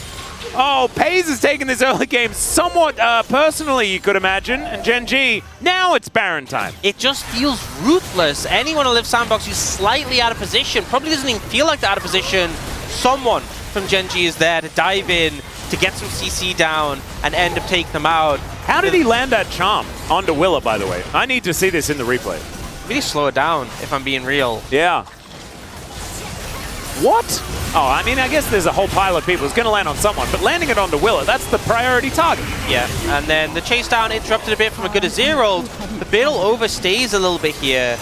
Ready to dodge the charm from Chovy, but just means now you have no ability and Delight can follow up. And also here, the confidence from Pays, knowing that he can get the kill there on the Ashe. Really well played. Yeah, and now the wallets of Gen G are somewhat weighty. I would say that there is a bit of heft you know what? To what they have in there. You know, playing online seems completely fine. It does, and that rhymed. I like that as well. I'm a poet and I didn't know it. Yeah, or perhaps you do. Oh. Because of that line. Well, then I can't use that line anymore. A bit poety, didn't it? Yeah. I don't know. We'll have to see. Jury's still out. Peanut clearing out vision. Liv Sandbox will find the Poppy. Steadfast presence says no to a lot, and he flashes away. So Teddy's going to die. Delight somehow grabs that kill. They do manage to get the Poppy in the end, but Kyle Chovy is just dancing around the battlefield. Willa trying his best to find some resets, but Pays is now so massive it's absurd. Oh no. And he doesn't have Killer Instinct, but basically Doran is Killer Instinct. He presses R and then flies to them very fast. And doesn't get a shield, but I think like it's basically the same. And you know, when you're this far behind, I think setting traps like this is a good plan. But you are probably hoping for anyone but the Poppy, who survives for just a ridiculous amount of time. They do eventually get the Poppy, but they have to commit so much, and then everyone else is there to just clean up. So, you know, it was a gamble. I respect that they went for it. Oh yeah. Didn't really work out. No, it was not the greatest. Chovy 2-0-10 this game as well. A couple of items now complete, heading towards what looks to be a Zhonya's, but he could just keep the stopwatch and turn that fiendish codex into whatever he might like. Doran just, yeah. Oh, dear. Yep, that is the Gale Force. That was so cool. What can you even do? Yeah, I mean, it was slick, you know, again with the Volt cancel with the Gale Force. Look at the cooldown on the arrow. And now Teddy can defend himself. Well, sort of, because Doran had just cleansed and then he died. Yeah. But he'd have to cleanse. True. But you'd have to use arrows, so... That Volt Gale Force interaction is Nifty. gross. It is nifty, but it is, like, it doesn't look very fun, like, for Teddy. Oh, it looks very fun. Oh, very fun for Doran. Yeah. And we can see that Doran is having a lot of fun. Flashing walls into his certain demise to kill a Braum. That is not a game-winning play. That is a brain-winning play. You know, you get the good chemical from making that play. Absolutely. I think... Oh, we're going to replay? We need to see God. this again? This is brutal. Yeah, so first he presses W and then all of the other buttons. And Sorry, I think Doran just hits all of his buttons at once. And Teddy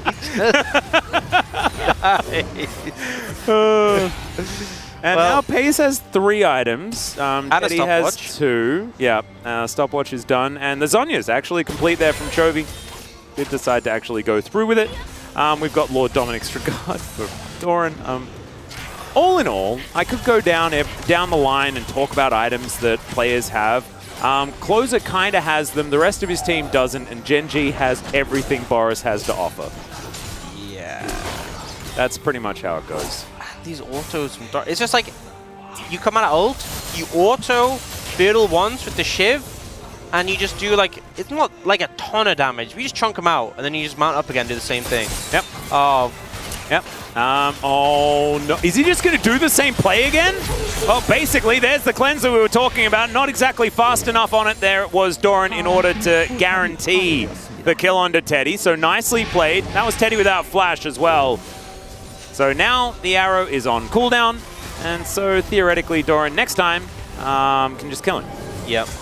Well, but the arrow is quite short cooldown. Doran Is Gale Force or arrow? Oh, they're actually pretty synced. Okay, never you mind. You know what? I didn't do anything, but you're welcome. No, it's good, because now when he's able to do the combo again, the arrow should be up again. So now Teddy can only ever use the arrow to stop Doran from killing him. Oh yeah, that's still an interesting one. Pei's been 2.5 levels ahead of Teddy. Uh-huh. Okay. I think part of the reason is because, you know when Teddy wants to do this thing called farming that AD carries like to do? Yeah. Doran turns up and says, stop right there. Yeah. The whole, like, I'd like to play the game and enjoy myself. I think that's been the theme of this game, is Doran just not allowing Live Sandbox to have fun. First it was Birdle. Yep. Now it's Teddy. By the way, G-Sun has coined the strategy that Doran employed in order to kill Teddy before. It is the QWER technique. Yeah, I think that's solid. And very well played. Pressed all of those buttons as well as one of his numbers. You'll recognize that from champions such as Katarina. Yep. Very popular. Oh, yeah. Oh, wow, that's a lot of damage, Willa. Yeah. Peanut doing the click, click, click, click, click technique. Wandering around. That's what we call that one.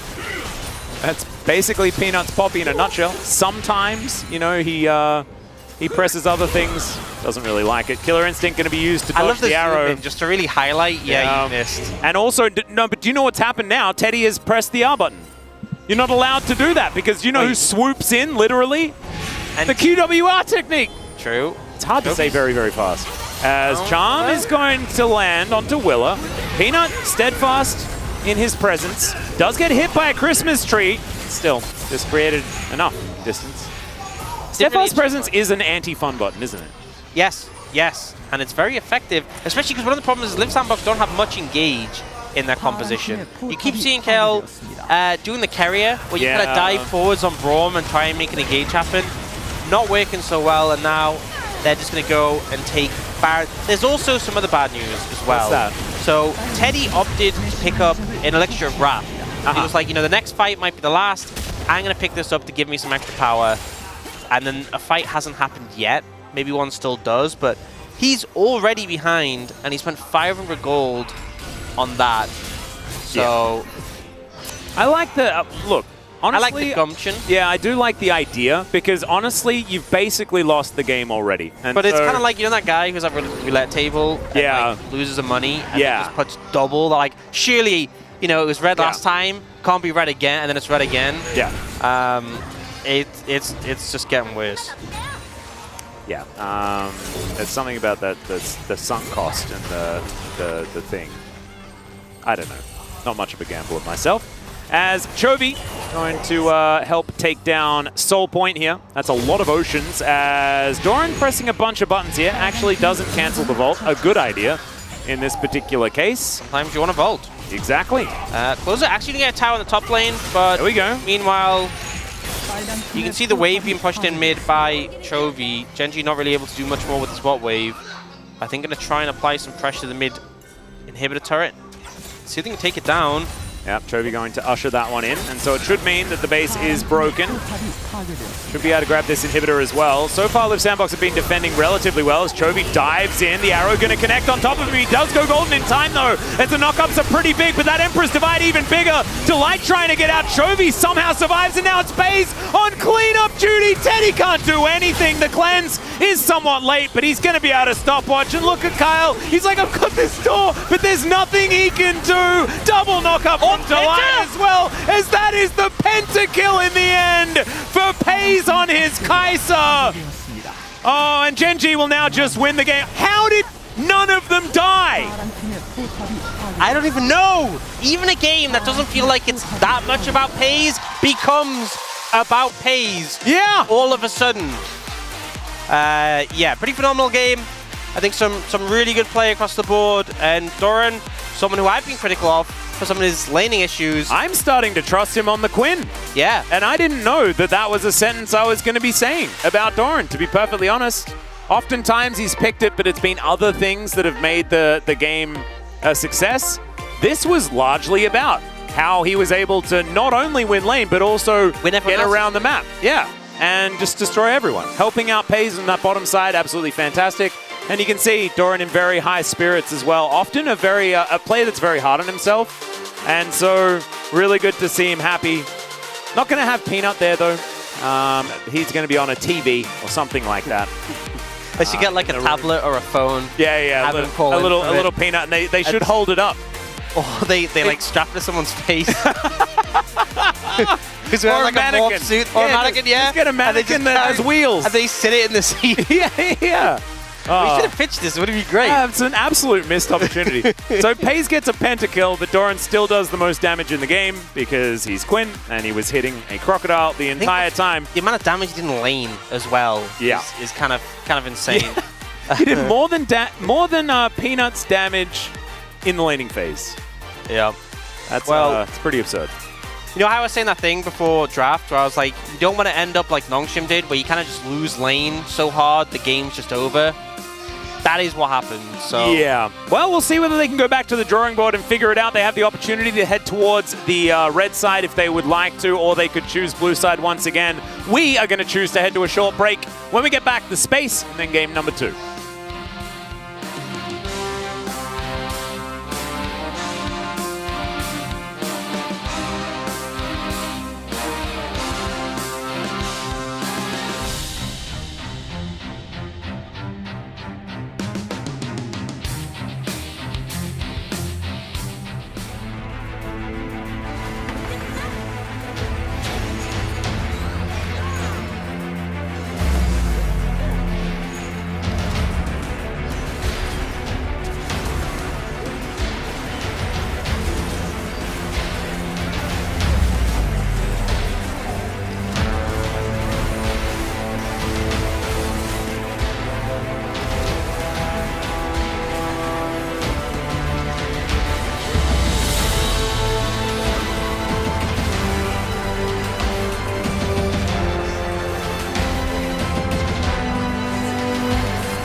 자, 여기 내가 먼저 볼게, 여기를. 야, 초식에. 야, 아디를 다 끊었어. 앞에 거, 앞에 거, 앞에 거, 앞에 거, 앞에 거. 필드 줄게. 다 살았어. 다 빨았다, 이거. 아디를. 나 펜타 돼. 아지르 세. 얘들아 아지르 세. 가자. 봐줄 수 있나 이거 봐가. 아지르 박아줘 그냥. 아지르 노플. 나 펜타. 아지르. 나이스. 수환이 펜타 2번이네. 수환이 셋에서 이제 몇 킬 먹으면 바로 펜타 유치했는데. 그러니까. 아니 근데 스크림하는 거 같아. 킬 줄 알았다 나. 미드에서 꽁킬 줬네. 5년 만이죠, 거의 5년 만. 너무 좋았죠. 좀 신나던데요? 유리한 점이라면 한번 정점을 찍어봤다는 거죠. 저는 그러니까 충분히 이길 수 있다고 생각하죠, 지금도. 네. 개개인의 실력 플러스 믿음. 라칸 노플. 네, 카이사 온다. 라칸 위에. 탔어. 싸우자. 카이사. 아, 라인 게이트 봤어. 바터 게이트 봤어. 진짜 게이트 봤어.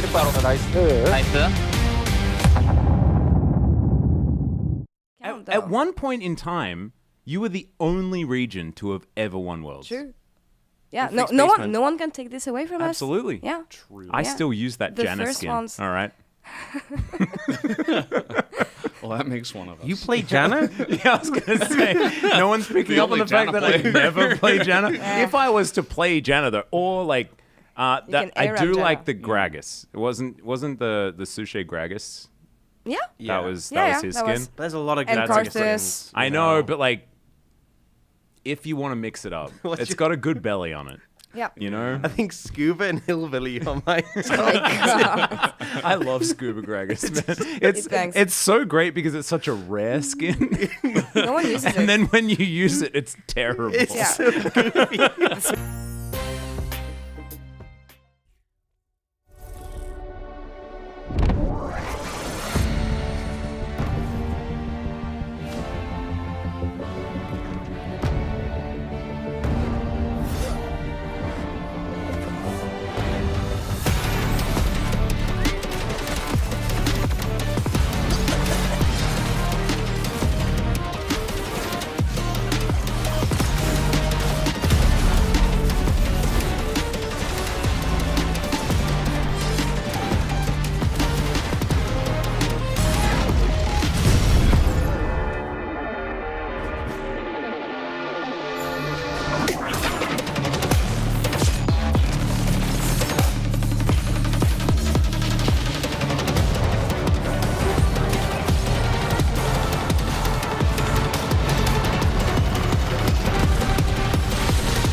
welcome back to the space, everyone. Genji takes game 1 here against Live Sandbox. Unsurprisingly, I would say, was quite expected result here. But what did you think of Live Sandbox global approach coming against the undefeated team in the LCK? Well, I mean, I'll let you take this one first, Val. I don't think they had a very good answer to what Genji's doing. And sometimes Genji, it just kind of looks like they're playing with their food a little bit. And they did a little bit of that, maybe a lot of it actually, in this game against Live Sandbox. So didn't really feel like Live Sandbox had the answer. Yeah, I mean, I guess if we put the focus on the draft for a second here, I want to talk about the fact that Genji basically didn't show anything with this draft. Like, they played the Renekton the Quinn into the Renekton, which they've also played in the past. They put Peanut on the Poppy, which was not banned for some reason. I think this definitely needed to look, would have rather seen that than the Annie ban here. And they're just like, yeah, we'll just play Ahri. We're good at this. We do this all the time. Chovy is the only player who's winning on this champ right now. And it just felt like Genji were like, well, we're just going to play a basic game of League of Legends. We're way better than them, and they were. That is the follow-up question I had actually on the Ahri pick, because we established that this pick was a bait one when we talked about this in pre-show yesterday. As you said, yet again, Chovy is the only one who can make it work. How can we explain this?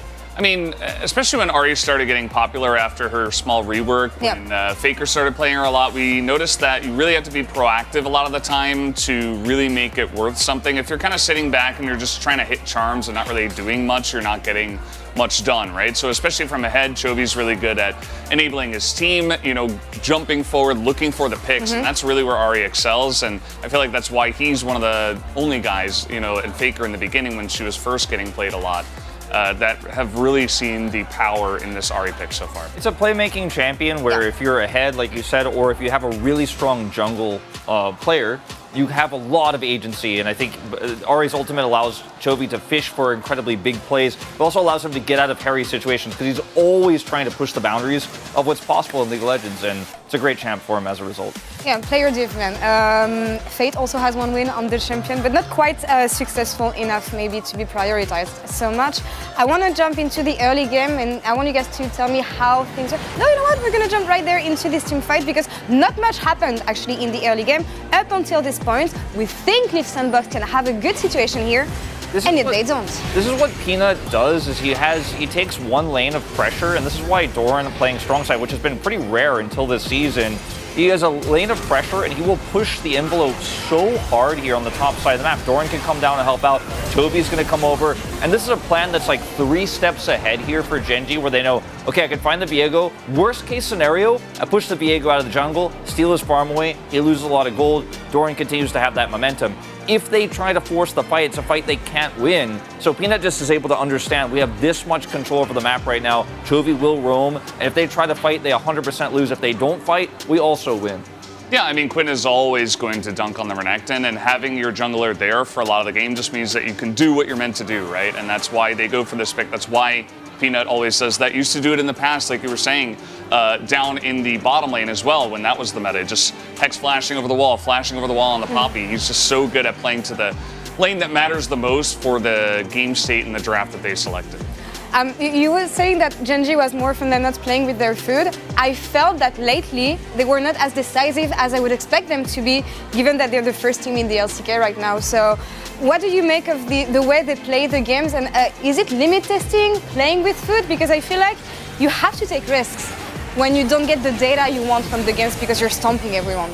I think a lot of what Genji is doing right now is kind of playing their comfort, playing their own style, but also really not showcasing what they think is the best in this meta. And I think that's something that is quite unique to Genji because, KT has their own style, D+ has their own style, even Hanwha Life has now started to develop their own style. And you watch some of these games and some of these team fights for Genji, feels like it could be cleaner, maybe sometimes a little bit sloppy on the map, but I feel like Genji and Score are like, we're just going to beat these easier teams our own way, and when we hit the harder teams later on, that's where we're going to show you guys what we actually think is strong on the patch. That's my theory. That's my take. Using the weaker opponents as scrim partners, but on stage. I mean, it's really not. You don't often get the opportunity to use official games as a way to train, actually, and I think it's a good thing that they do.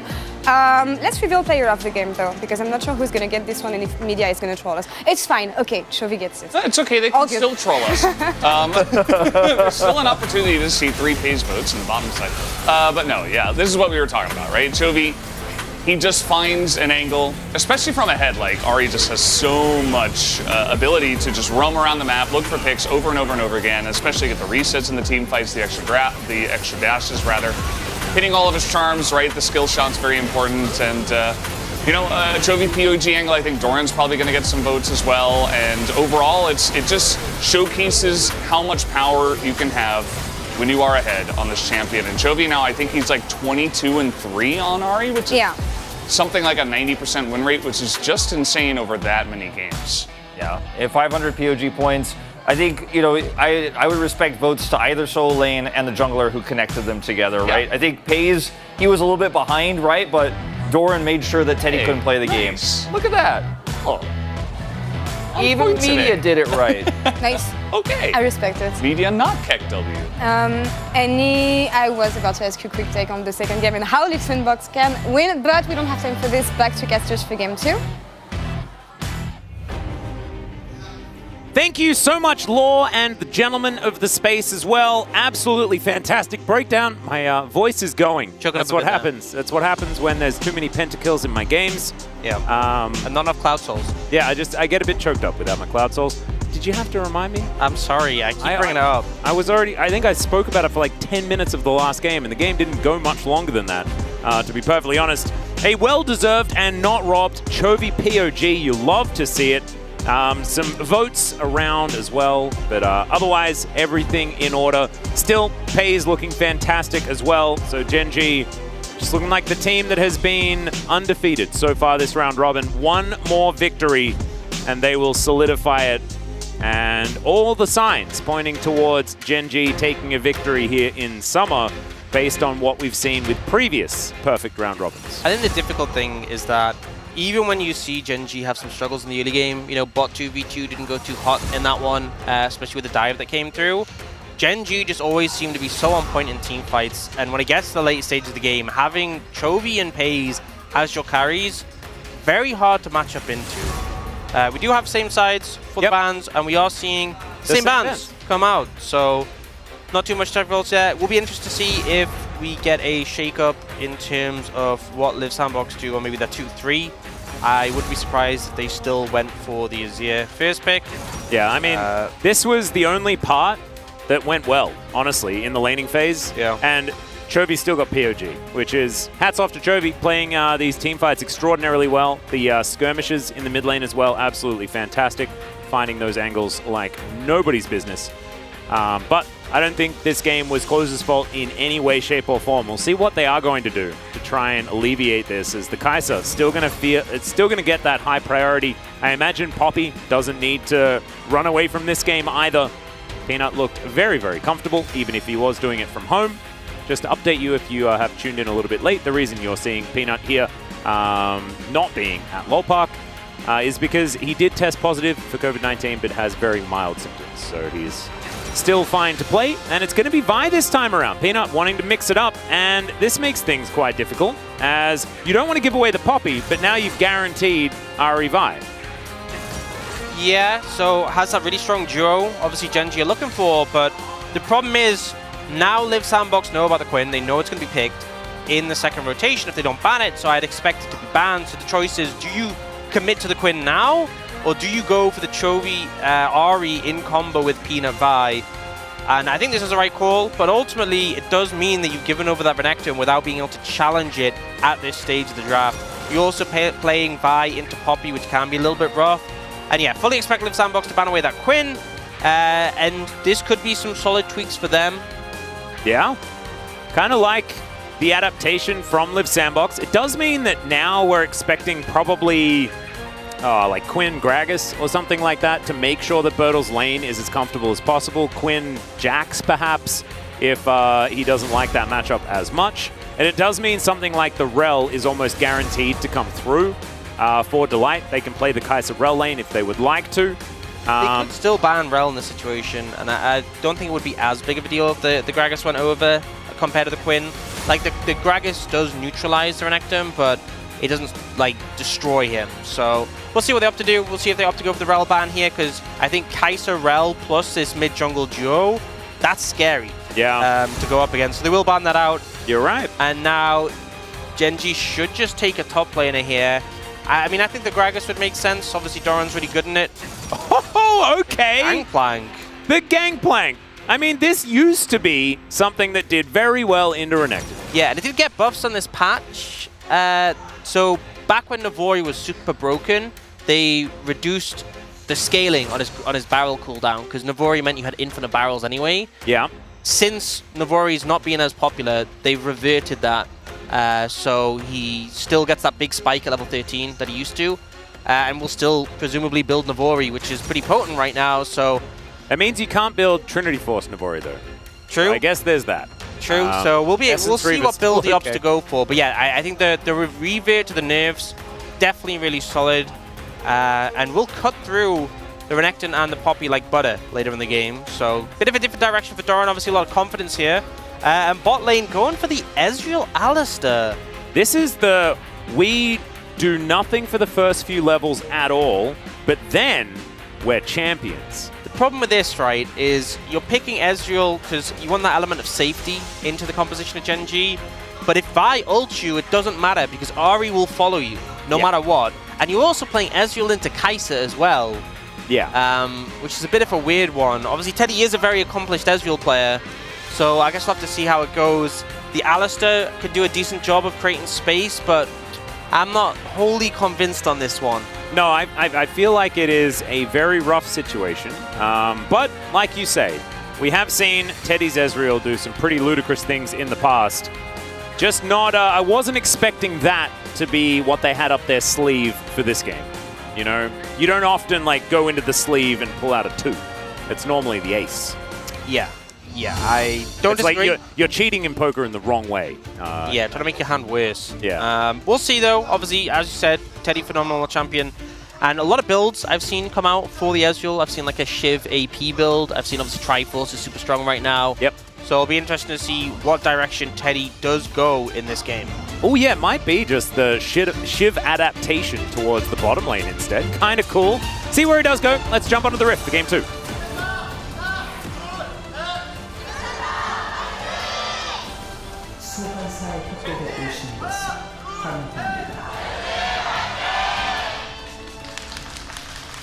And here we are onto the Rift for the second game of the series. Can Live Sandbox stay alive, take a victory here, and keep themselves in the series, possibly denying the perfect round robin from Genji? It will be very difficult to do so, but they do have a lot of tools, especially as the game goes on. I feel like, you know, you can always warp a game with Poppy. We saw what Peanut did in the last game.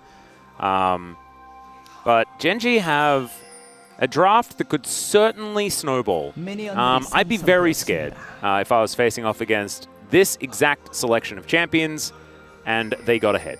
Yeah, I definitely don't disagree. I really want to look at Willa and hope he can have some early proactivity. I think if you can get a stacked wave, top is very diveable with Renekton and the headbutt into the wall. We also saw what Poppy can do in general inside lanes. So hopefully looking towards that. Nice little bit of poke on Chovy should help close her out in this mid lane matchup, but I don't expect it to go too different from game 1. Yeah.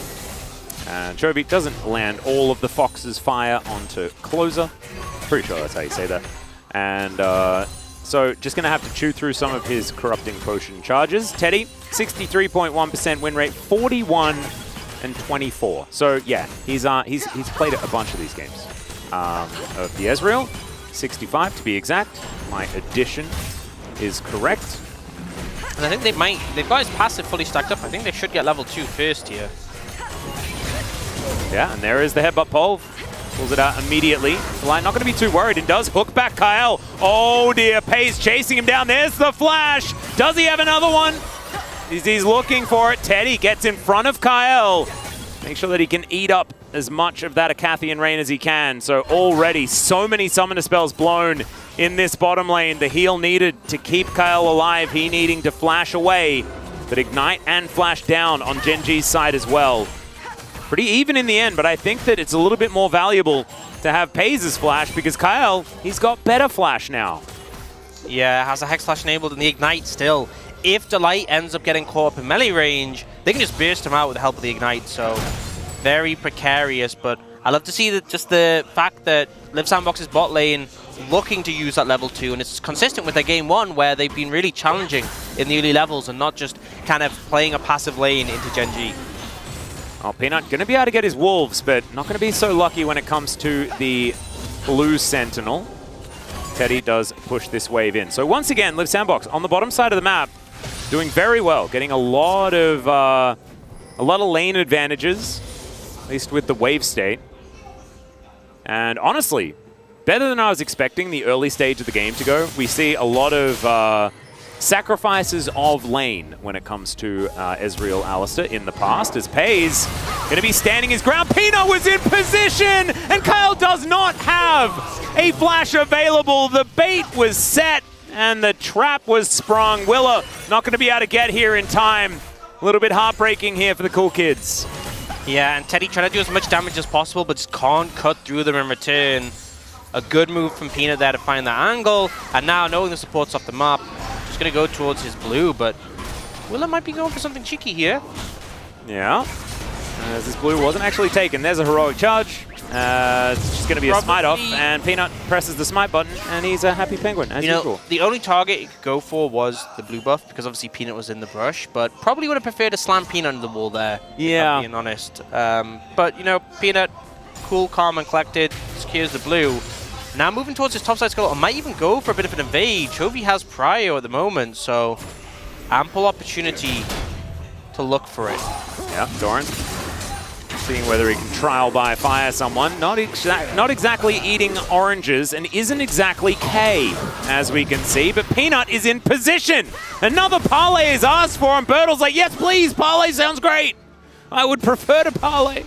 As 11-4 is the win rate. Yeah, we've always spoken about the Gangplank matchup into the Renekton as being a good one. It doesn't often work out that way, unfortunately. And it nearly didn't there. If Peanut hadn't showed up, that could have been a bad time. Gonna get a bit of replay of this bot lane play, and the factor on the ward, and also Peanut just navigating around. CC's layered, and realistically, Kyle's just dead before Teddy can really do anything. Yeah, just a bit heartbreaking there for the Liv Sandbox bottom lane. Doran teleporting back, Bertle doing the same. Flash available now for the Gangplank and not so much for the Renekton.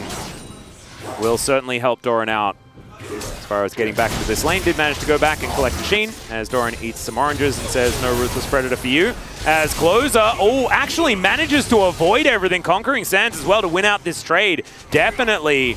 And we mentioned that Closer, very, very good on this Azir, demonstrating that once again. As Chovy was trying to find those angles, and Closer just said no. Yeah, I just don't think Chovy anticipated Closer sliding into the Ahri, but actually worked out pretty well, you know, being able to dodge the skill shots and also proccing that shield from the E, so pretty solid play.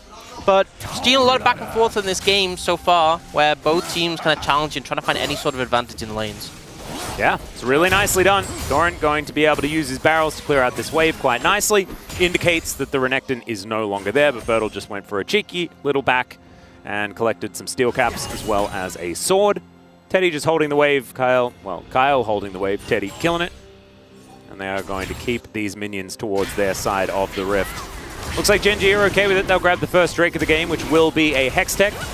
If you could just organize a Chemtech Drake as the second one, that would be fantastic. It would alleviate us of a lot of our anxiety. And Willa is going to contest here for the moment. Hook is going to connect. Steadfast Presence going to be there to deny it, though he takes a lot of damage. It's Peanut gonna have to flash away. Cannon Barrage not exactly doing very much as Teddy locks down the kill onto Peanut. Now Paze is in trouble. He will be taken down. Closer eventually falls, but so many on Gen G have been taken down. That's the headbutt. Pulverize, and Delight should not make it out to safety, and he will not. Kyle just gonna hoof him in the back of the head. And I think Gen G just got overconfident there. Didn't expect to be contested, but you don't have the ultimate from your Ari. Such a pivotal piece to your team fight. The reset potential is not there. You're lacking the ultimate from Peanut as well, which is such a big bit of power, and they opt into that fight really kind of half-hearted. And Liv Sandbox just challenged him on it. It was really nicely done. Peanut kind of overextending into it, and we will get the replay pretty soon to see how it all went. But to me, it just looked disjointed from Gen G. Got to be clear on those calls. We'll check it out once again. So I think they expected the Azir to go mid and catch the wave first and then not be challenged here. They get a lot of damage on the Poppy, but it's a Poppy. Tanky at lower health, able to block the Nautilus hook as well. Peanut gets caught out, and then here, FaZe is in a really unfortunate position trying to chase the kill. And from there, it's just clean up. And again, Chovy, very low impact in this fight due to the lack of that ultimate. Yeah, and missed the charm onto Closer as well, who managed to get in, got position, and managed to set up the wall of Sand Soldiers. Wasn't exactly a massively impactful ultimate, but just meant that Gen G was super split in the fight. So nicely done from Liv Sandbox. As you can see, Gen G still holds some gold leads, and the gold very, very close, to be honest, as Cease and Desist going to come down. Closer, I believe, is just dead, yeah. Sometimes you just stand in front of the Azir and he does nothing. Yep, so hard with no flash, with no ultimate. It's actually very soon coming off cooldown. But without that, the Vi just sits on you and you can't even dash away. You end up colliding with the Vi, which obviously stops it. So nicely played there. And what I love is that we actually saw the bot lane head down to the Dragon to start it off. And I'm assuming they ran over the Shrine. So the assumption would be, oh, the bot lane starting Dragon, Peanut must be on the bot side. But no, he came for the top side there. And I think that was maybe a plan to catch Closer off guard that worked very well. So they get the Dragon, they get a kill, and Peanut will also get a red buff for his trouble. Yep, the classic Peanut mind games. And it's going to work out as he will steal away the enemy red buff. Kyle tries to get some vision over and isn't going to be able to spot the Vi. Pays taking a bit of poke damage from Teddy, though. Does have his Sheen built up. Somewhat scary. And I think maybe seeing the Renekton move down on that ward towards Herald, you can expect that the Herald's been started by Willa. This could be a window to potentially look for a dive, but it looks like they're a bit hesitant. Alistair, very hard to dive in general, given that you can obviously queue them when they come in and then also headbutt them away or headbutt them into the wall. Yeah, oh, Chovy looking for a charm there on the Closer, doesn't quite get it. Don't believe had too much vision, so was very close considering that. Pays goes back, gets his Static Shiv. Is now Bertle can after Dominus. There's the Cannon Barrage. Death's Daughter coming on through. There's the flash. And Doran picks up the solo. He's making handbags up here. So well played. Gets the auto in first to proc the passive. Triggers the barrel to get another use of the passive. So several times being able to get that true damage in. And Bertle just completely caught off guard by him waiting in that bush. Really well played by Doran. He gets rewarded with a plate on top of that. And I hope it isn't the trial by fire, because there is a certain finality to that, but it's what it kind of seems like when you start to fall behind into a gangplank. True Shot Barrage, not going to do too much, but tries to clear, thin out the wave, and we'll be able to do that at least. Steady comes over, grabs himself his cannon minion, but Doran, pretty good position now in this game. You know, Doran's had a good day. Normally has days where he gets solo killed in lane. Hasn't happened yet, and he's actually been the one getting the solo kill. Even though it got pretty close. It was looking pretty scary at the beginning there, but thankfully he had his trusty Peanut in his back pocket. And now Chovy looking for a charm. We got the zoom in. Jonas Strong, will he find it? No, he won't.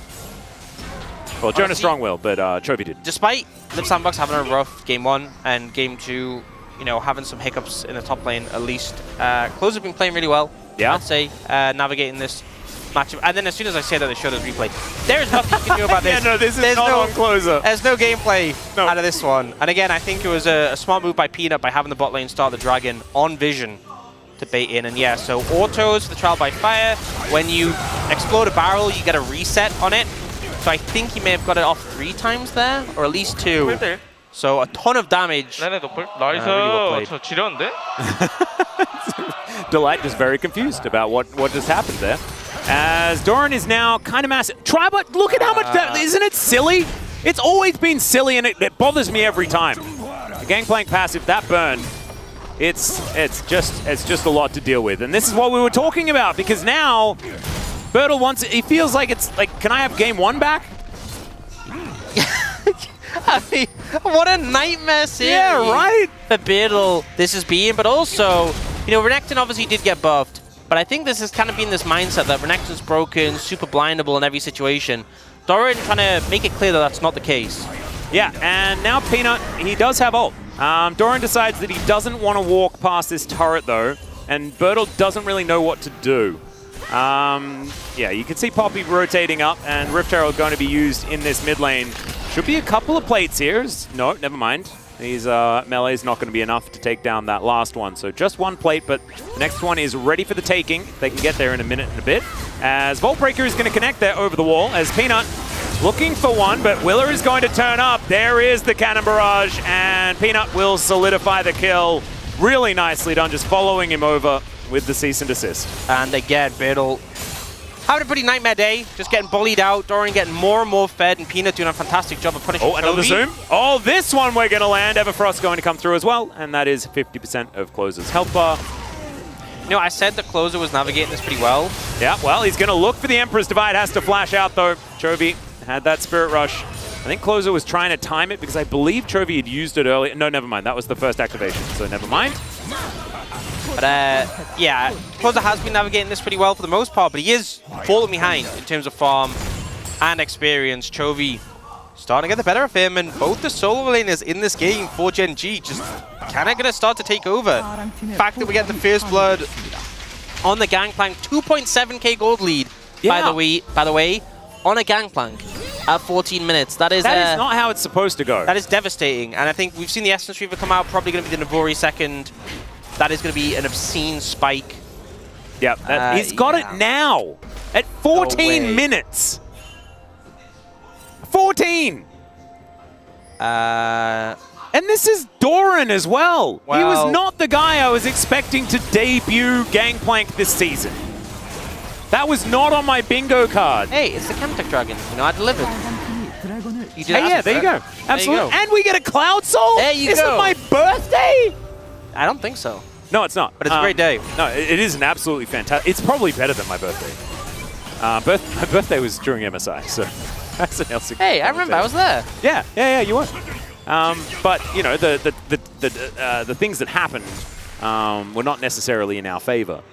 Oh yeah. For that particular event, is what I'm saying. So I'm not sure what you're referring to. Can you explicitly point out what you're referring to? What happened at MSI? No? Prefer not to. It's a bit topical, given the team that's here, you know. Live Sandbox? Yep. Teddy's MSI experience wasn't great. He seems a little bit invisible, I'll say. Well, Chovy here towards the bottom side, just getting that wave shoved in. 5,000 gold is the lead here for Gen G, and we haven't even really had like those pivotal fights or anything like that. It's just been a lot of individual moments that have stacked up to Gen G being really far ahead. And they've also taken a turret on the top side of the map. Like we mentioned, Doran is unanswerable by anyone ever this game, is what it feels like. I do hope someone does go top lane. I just want to see how much damage. Yeah, me too. It's like that morbid curiosity, like, well, I guess that just one hits. Yeah, so this is unplayable. Yeah. It's like we knew this, but... It's very clearly obvious. Anyone watching can see that Bertle doesn't even have a gold drinker. He's still not finished it, and he's into full Navori and Essence Reaver. Like, everyone knows. And yet, we'd still love to see it. Yeah, just want to just check it out. Visualize it, you know? We're visual learners. We are. We're going to have a look at Pirate versus Pigeon, though, on the bottom side of the map. Doran heading down there to meet Closer. Oh, that's good, because, yeah, Doran's like, look, I want to see how much damage it does, but I want to see it on a squishy target. Yeah. It's like these steel caps? No, that's not it. As against minions, no armor seems allowed. to be going okay. Yeah, he messed those minions up. Uh-huh. So did Pays. Yeah. How much wave clear does this team have, by the way? Well, with Shiv and Gangplank? And we need, I know Ari has decent wave clear, but I think that he's outdone by the rest of his team. He's going to need a Shiv. Yeah. Needs to be Shiv Ari, I think. As Pays does get hit by the Mystic Shot. Teddy keeping his eye on everyone, but it looks like Shirley is going to be able to take down this outer turret. That is another one. They're stacking the gold lead up for Gen G. Light just standing proud in front of his AD carry. Peanut taking some celebratory turret shots by the looks of things. As Chobi was expecting a slice, I imagine. Oh, no, not again. He has his crown. He has his crown. He'll be fine. He's got a crown. Yeah, he's calling in. He's like, guys, you need to break this crown. You need to hit the barrel, apparently, in order to do the big damage. Yeah, that one didn't look like it did any damage. Yeah, that was a weird one. That's bug. Yeah, I guess the crown absorbed it. Yeah, that must be the. Yeah, that's right. That's a really good crown. Boris really went out of his way to get a great crown. Even stops the barrels from hitting. Yeah, and it's still up, you know? Well, yeah. Interesting. Maybe, yeah, weird interaction, I guess. Oh, it's just a better crown. We wouldn't buy a broken one. Everyone seems to, though. As Doran will be able to clear out the way very comfortably. We make jokes, but if you want to be in lane, try and do it when Gangplank isn't there. As Bertle is just trying to enjoy some League of Legends. Gen G. Yeah, no, it's I don't even want to. I don't want to. I'm not commentating it. I'm not commentating. I'm not doing it. I refuse. Did Bertle do something to Gen G? Did he? Well, he was on Gen G. But was that like was there a bad relationship? How did it end? Is it like? I mean, no. Like at Worlds, is there some, like I'm sensing some aminosity here. He relieved stress from Rascal a few times. You know. Well, there must have been something because they look very unhappy with him. Yeah. It's certainly seems like it's somewhat personal. They're like, why did you leave us alone? He's like, well, you had Doran and he kept playing and I didn't. So, you know, Rock Charge, Willa deciding to go in, but he's just going to be steadfast and leave. With his presence. Yes. Or his lack of it now that he's left. Yeah. Yeah. Maybe he gave some presents. Yeah. And Doran is just going to allow this cannon minion to die. Okay, this ether. You know, I said it was pistol before, but oh, Hook is going to land. That is max range, and Bertle continues his unfun experience of being on the Rift. Peanut gets annoyed because there's a Poppy in his jungle, and Doran is just gonna wonder why he's still playing PvE. He's so strong. Yeah, I've seen people alt F4 for less. I'm gonna be. No, yeah, seriously. It's just at the end of this game, it is tilt-proof that I'm giving to Bertle, right? Like all of my honor to that guy. 100%. It's because this is not fair. And after the first game, you know, this in isolation would have been bad enough. But after game one, playing Renekton into Quinn, yeah, it's not okay. It's really not okay. Look at the gold, by the way. Out of all the carries, of anyone who farms, Bertle is last. Yeah. And Doran is first. Only the supports have less gold than 4.3.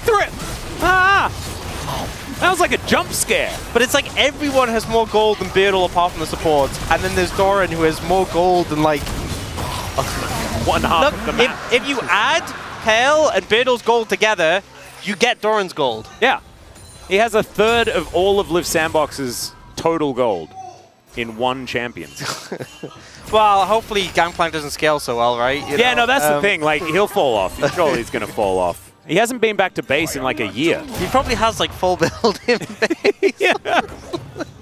Oh, yeah, I didn't actually see how much gold he was actually sitting on. Okay, cease and desist onto Teddy. There's the cannon barrage. Teddy just explodes. Oh, what a flash. I think he was there for a second, and then he wasn't. Vault Breaker is going to stop this one as I think Closer turned up, but then immediately died. A double kill here for Pays. As Kyle going to be the next one to go down. The Void Seeker has sought what it wanted to find, and Gen G will also collect themselves this inner turret. Guys, this game feels like it's been on tenterhooks for quite a while for Gen G, and Peanut going to start off the Baron, look to see whether they can get the last couple of nails in this coffin. Yeah, I mean, just domination in that fight, honestly. And this is kind of the power of that, not just the Vi sync to the Ahri, but the Kai'Sa as well, being able to follow up on the engage on a Teddy. And that's the thing, you know, Ezreal's obviously a safe pick in theory, but the Vi, once you press his R, you're just going down. You see the replay here, so good angle found by Peanut with the coverage. And then the ult comes in, and then I love Pays' flash here from the Alistar combo. Really well played there to dodge that out. And then Bertle comes in and gets one shot. So yeah, like, they're just health bars were disappearing. And it's not okay. No, it's really, it's not okay at all. Gen G kind of styling on them now. And this is what happens.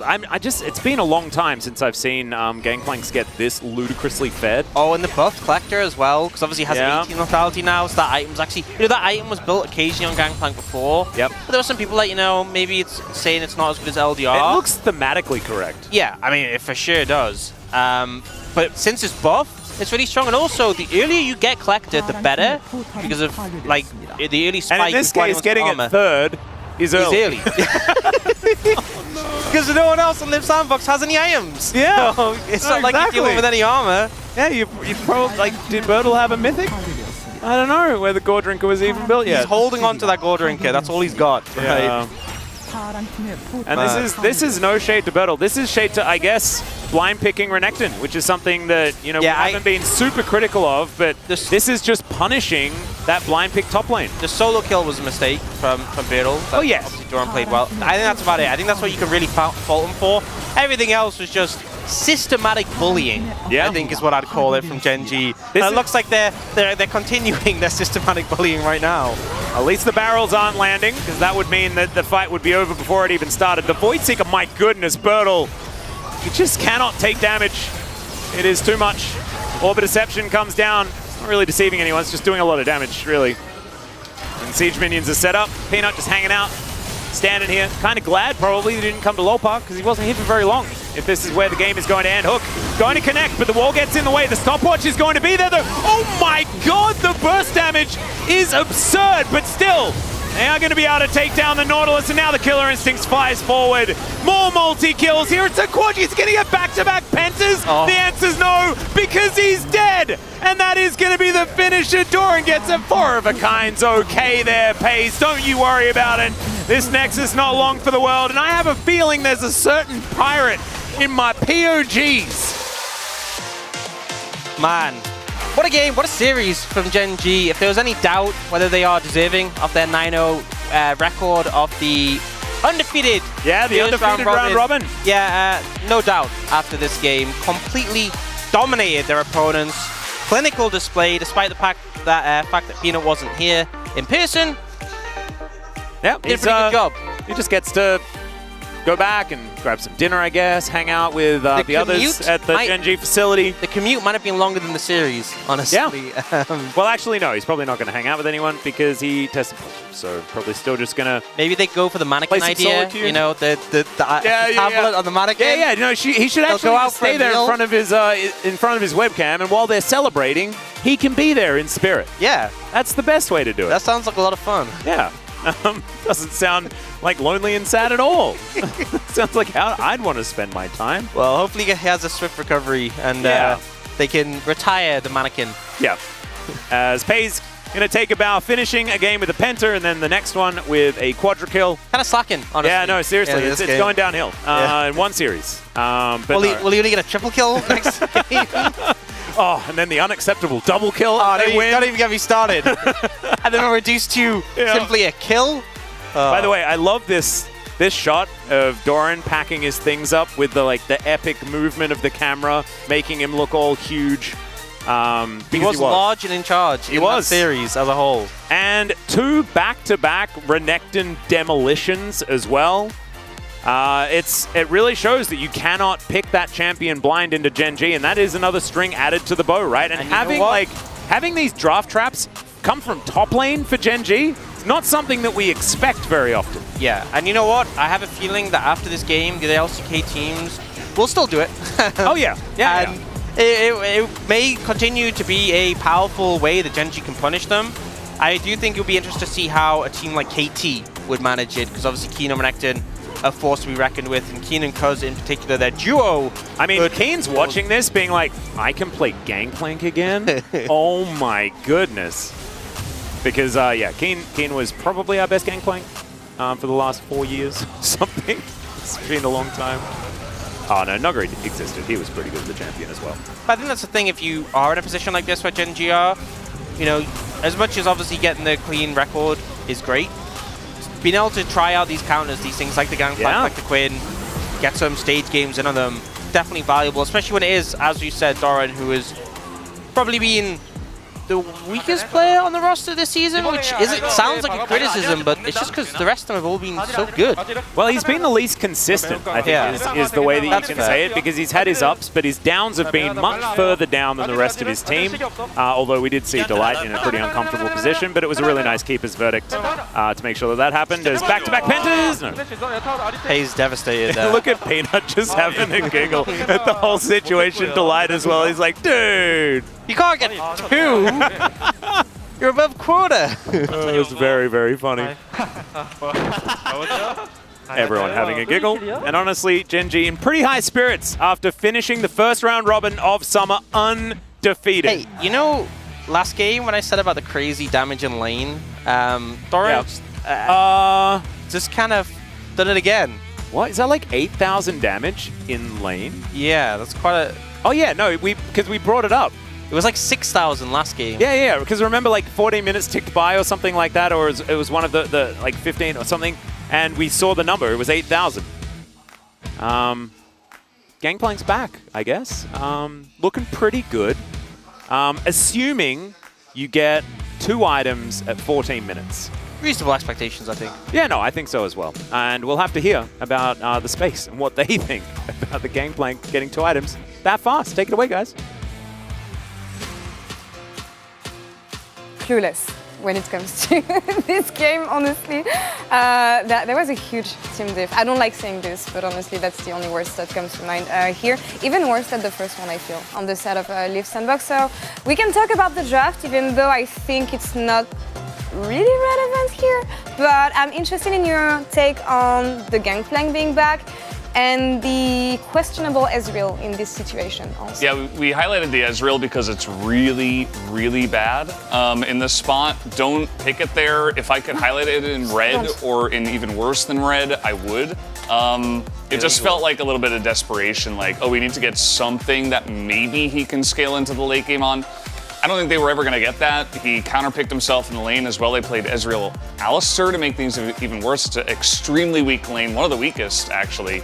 And so you're not allowing your one big carry on the team, nowadays, at least, in theory, to carry. And then we also had the Gangplank pick on the Renekton, and in the past it's been a great pick, but nowadays with Renekton where he's at and how strong he is, it's just interesting that Doran was confident enough to pick it in. I'm going to say it because I think that the Gangplank is actually not really necessarily a counter pick here at all. I don't think it's one that actually straight up wins by default, especially with the changes that have rolled out the Gangplank over the last year or so.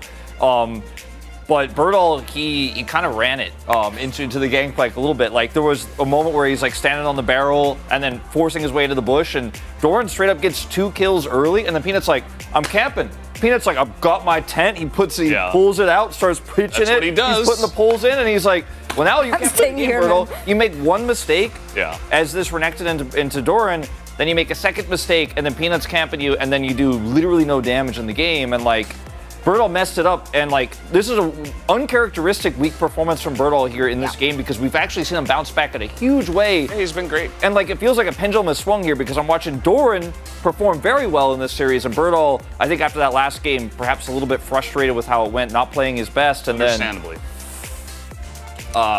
It's rough. I mean, but the whole game becomes so top lopsided with a 4,000 gold lead, and it's just, what are you gonna do?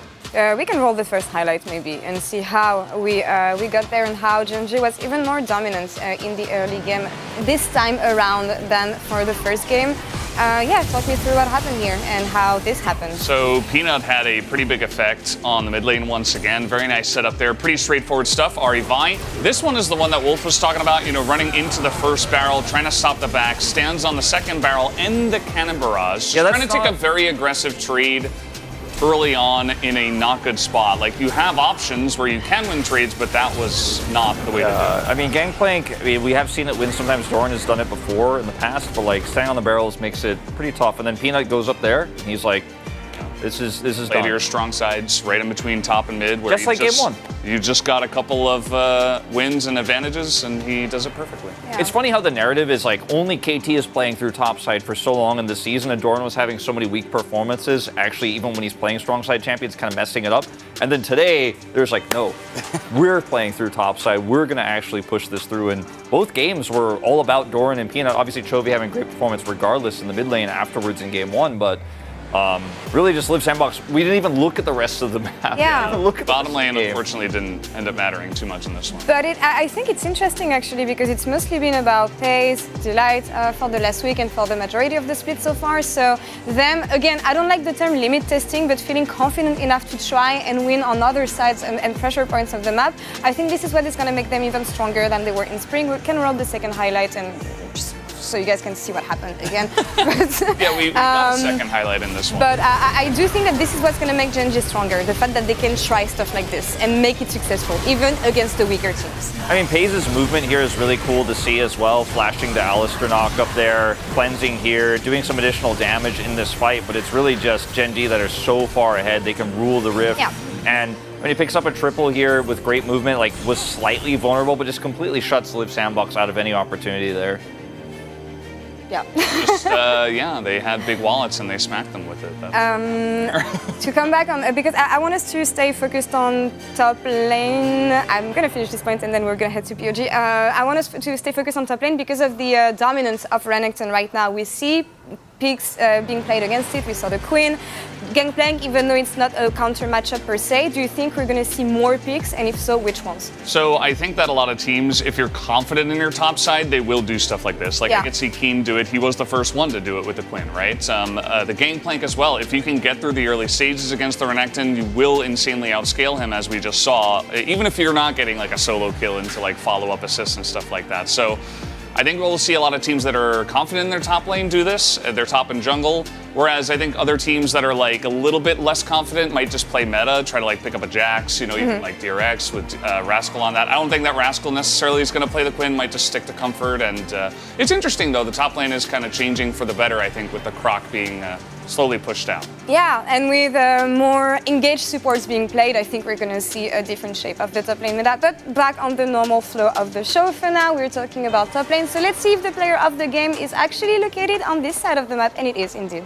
Yeah, I mean, I think that you could probably make an argument that Peanut could get a vote or two here, but I don't think that it was really Doran setting these up, and Birdall as well. I mean, he just had a rough game, right? I mean, I was a bit mean to him earlier, but it's just not the performance. Disappointed dad. Yeah, it's just not the performance you're looking for here, unfortunately. And then Peanut is able to further this lead.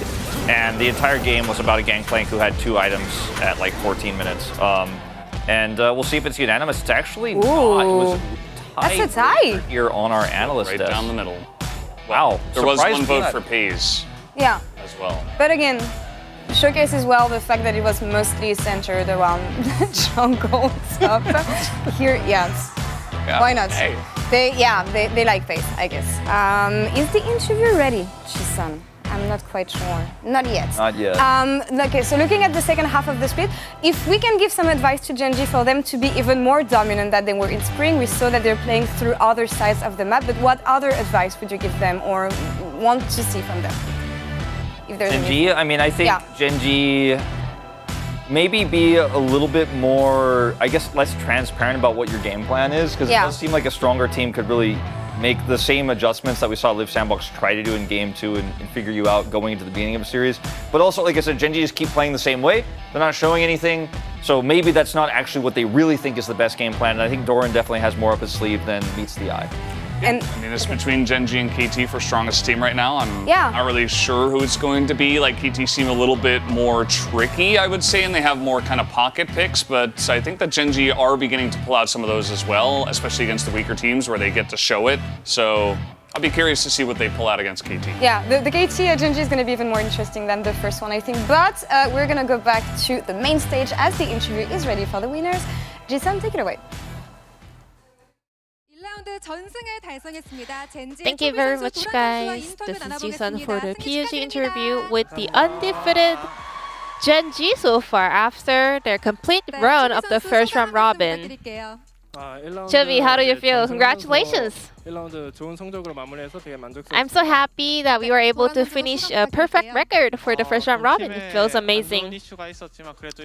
You know, Peanut was not playing today due to the COVID issue, but still we were able to pull off a very clean performance and 2-0 win, so it feels amazing. This cute headband says, perfect round one.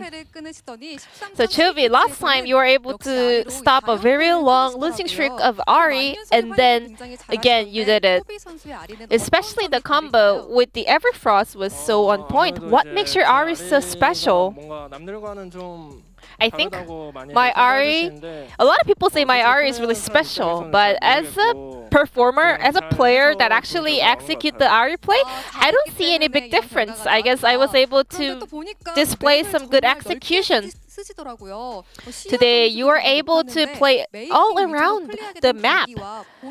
So, what kind of role were you focusing on when you were playing that Ari? It's different every time, but today I was playing into Azir. So, Ari doesn't really have a good time into Azir when she keeps playing that 1v1 matchup in lane, so I just wanted to take advantage of her wave clear and try to make a lot of rotation and impact all over the map. And Doran, you played into Renekton for 2 games in a row. Today, it was Quinn in game number 1 and game 2 was GP. Tell us about the Quinn into Renekton situation. I figured, playing Renekton into Quinn was really frustrating, so I thought it was a really good counter pick for, Renekton, so today we decided to give it a go. Paze got another pentakill today. Everyone stopped doing damage for him to take the penta. A very heartwarming teamwork for Paze. What does Paze, the youngest player, mean to the Hyungs, the older players on the side of Gen.G? He plays well. I mean, my kills are really low these days. I think he is the reason why. He does so much damage, so I cannot really get the kills. Same. I feel exactly the same. Chobi. So this time in a player comm, you said, Paze, now you're starting to asking for pentas once you get a couple of kills. Does that mean that he reminds you of Ruler? I mean, I guess like Gen.G AD carry, that role kind of makes the person special. I guess Paze, just like Ruler, is really good at catching the penta angle or something. And then game 2, you played Gangplank into Renekton. Tell us about it as well. GP recently got buffed,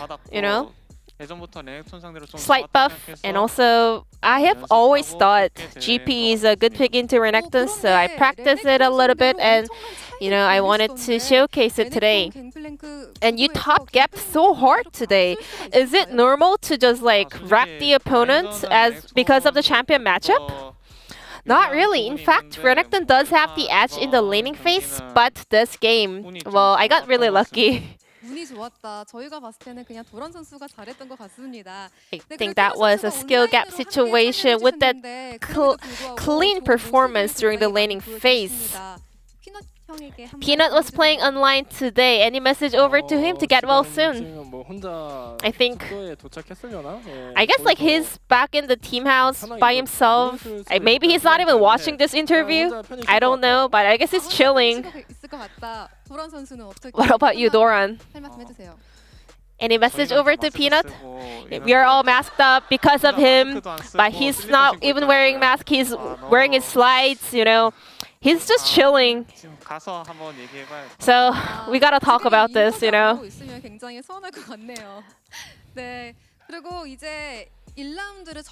So a perfect round robin record for Gen.G. What do you think is the biggest strength of Gen.G in the summer season? I mean, I think we're a very well-rounded team, but especially our team fight is really good. I think we are always on the same page.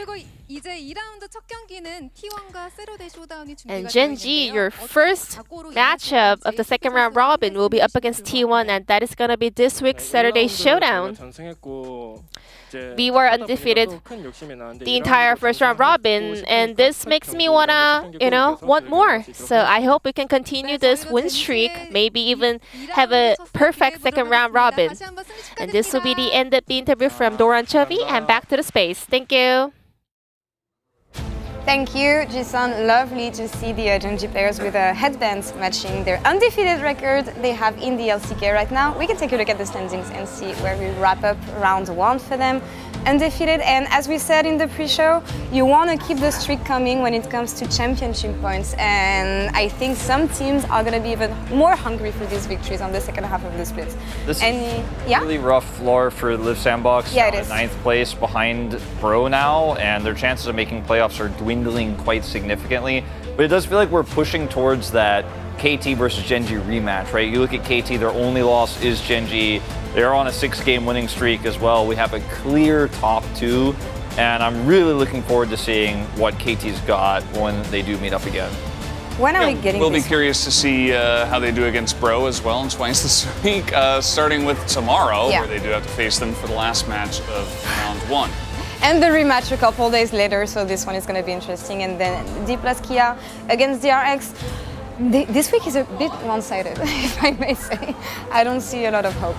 It could be. I mean, D plus could get upset by DRX. DRX having a bit of a return to form. Obviously, T1 having a bit of a weird situation. But I mean, I think it's going to be a good second series tomorrow. I think it's going to be a fun day regardless. Could be like 2-0, 2-0 stomps, or maybe we get actually some teams able to challenge. So I think either way, it's going to be fun. Friday fun day or upsets. We'll see about that tomorrow. Guys, thank you so much. It's been a blast having you at the space today. And thank you all for following the LCK once again. We'll see you back tomorrow for more League of Legends. Stay tuned. Bye-bye.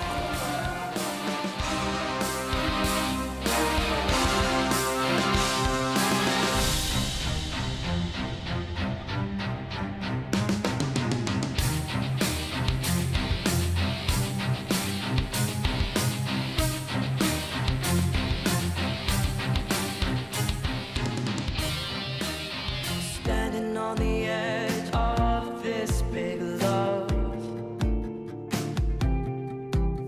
I'm not looking down, baby, I'm ready to jump. I never believed love could set me free. You break down the walls I build around me. It's a strange magic every time we touch.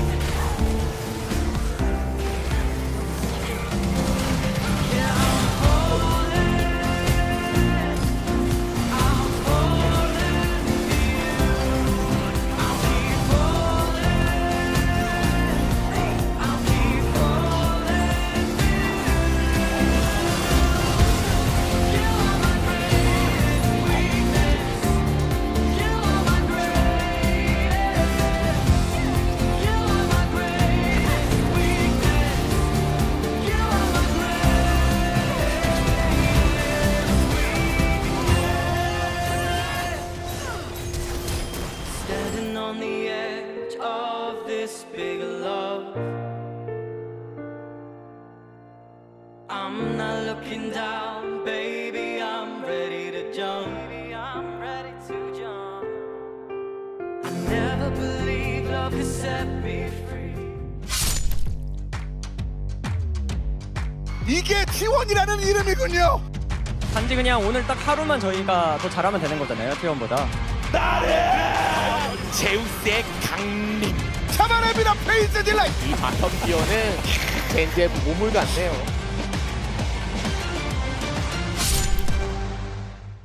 Walk through the fire. Walk through the fire. Into the night. Walk through the fire.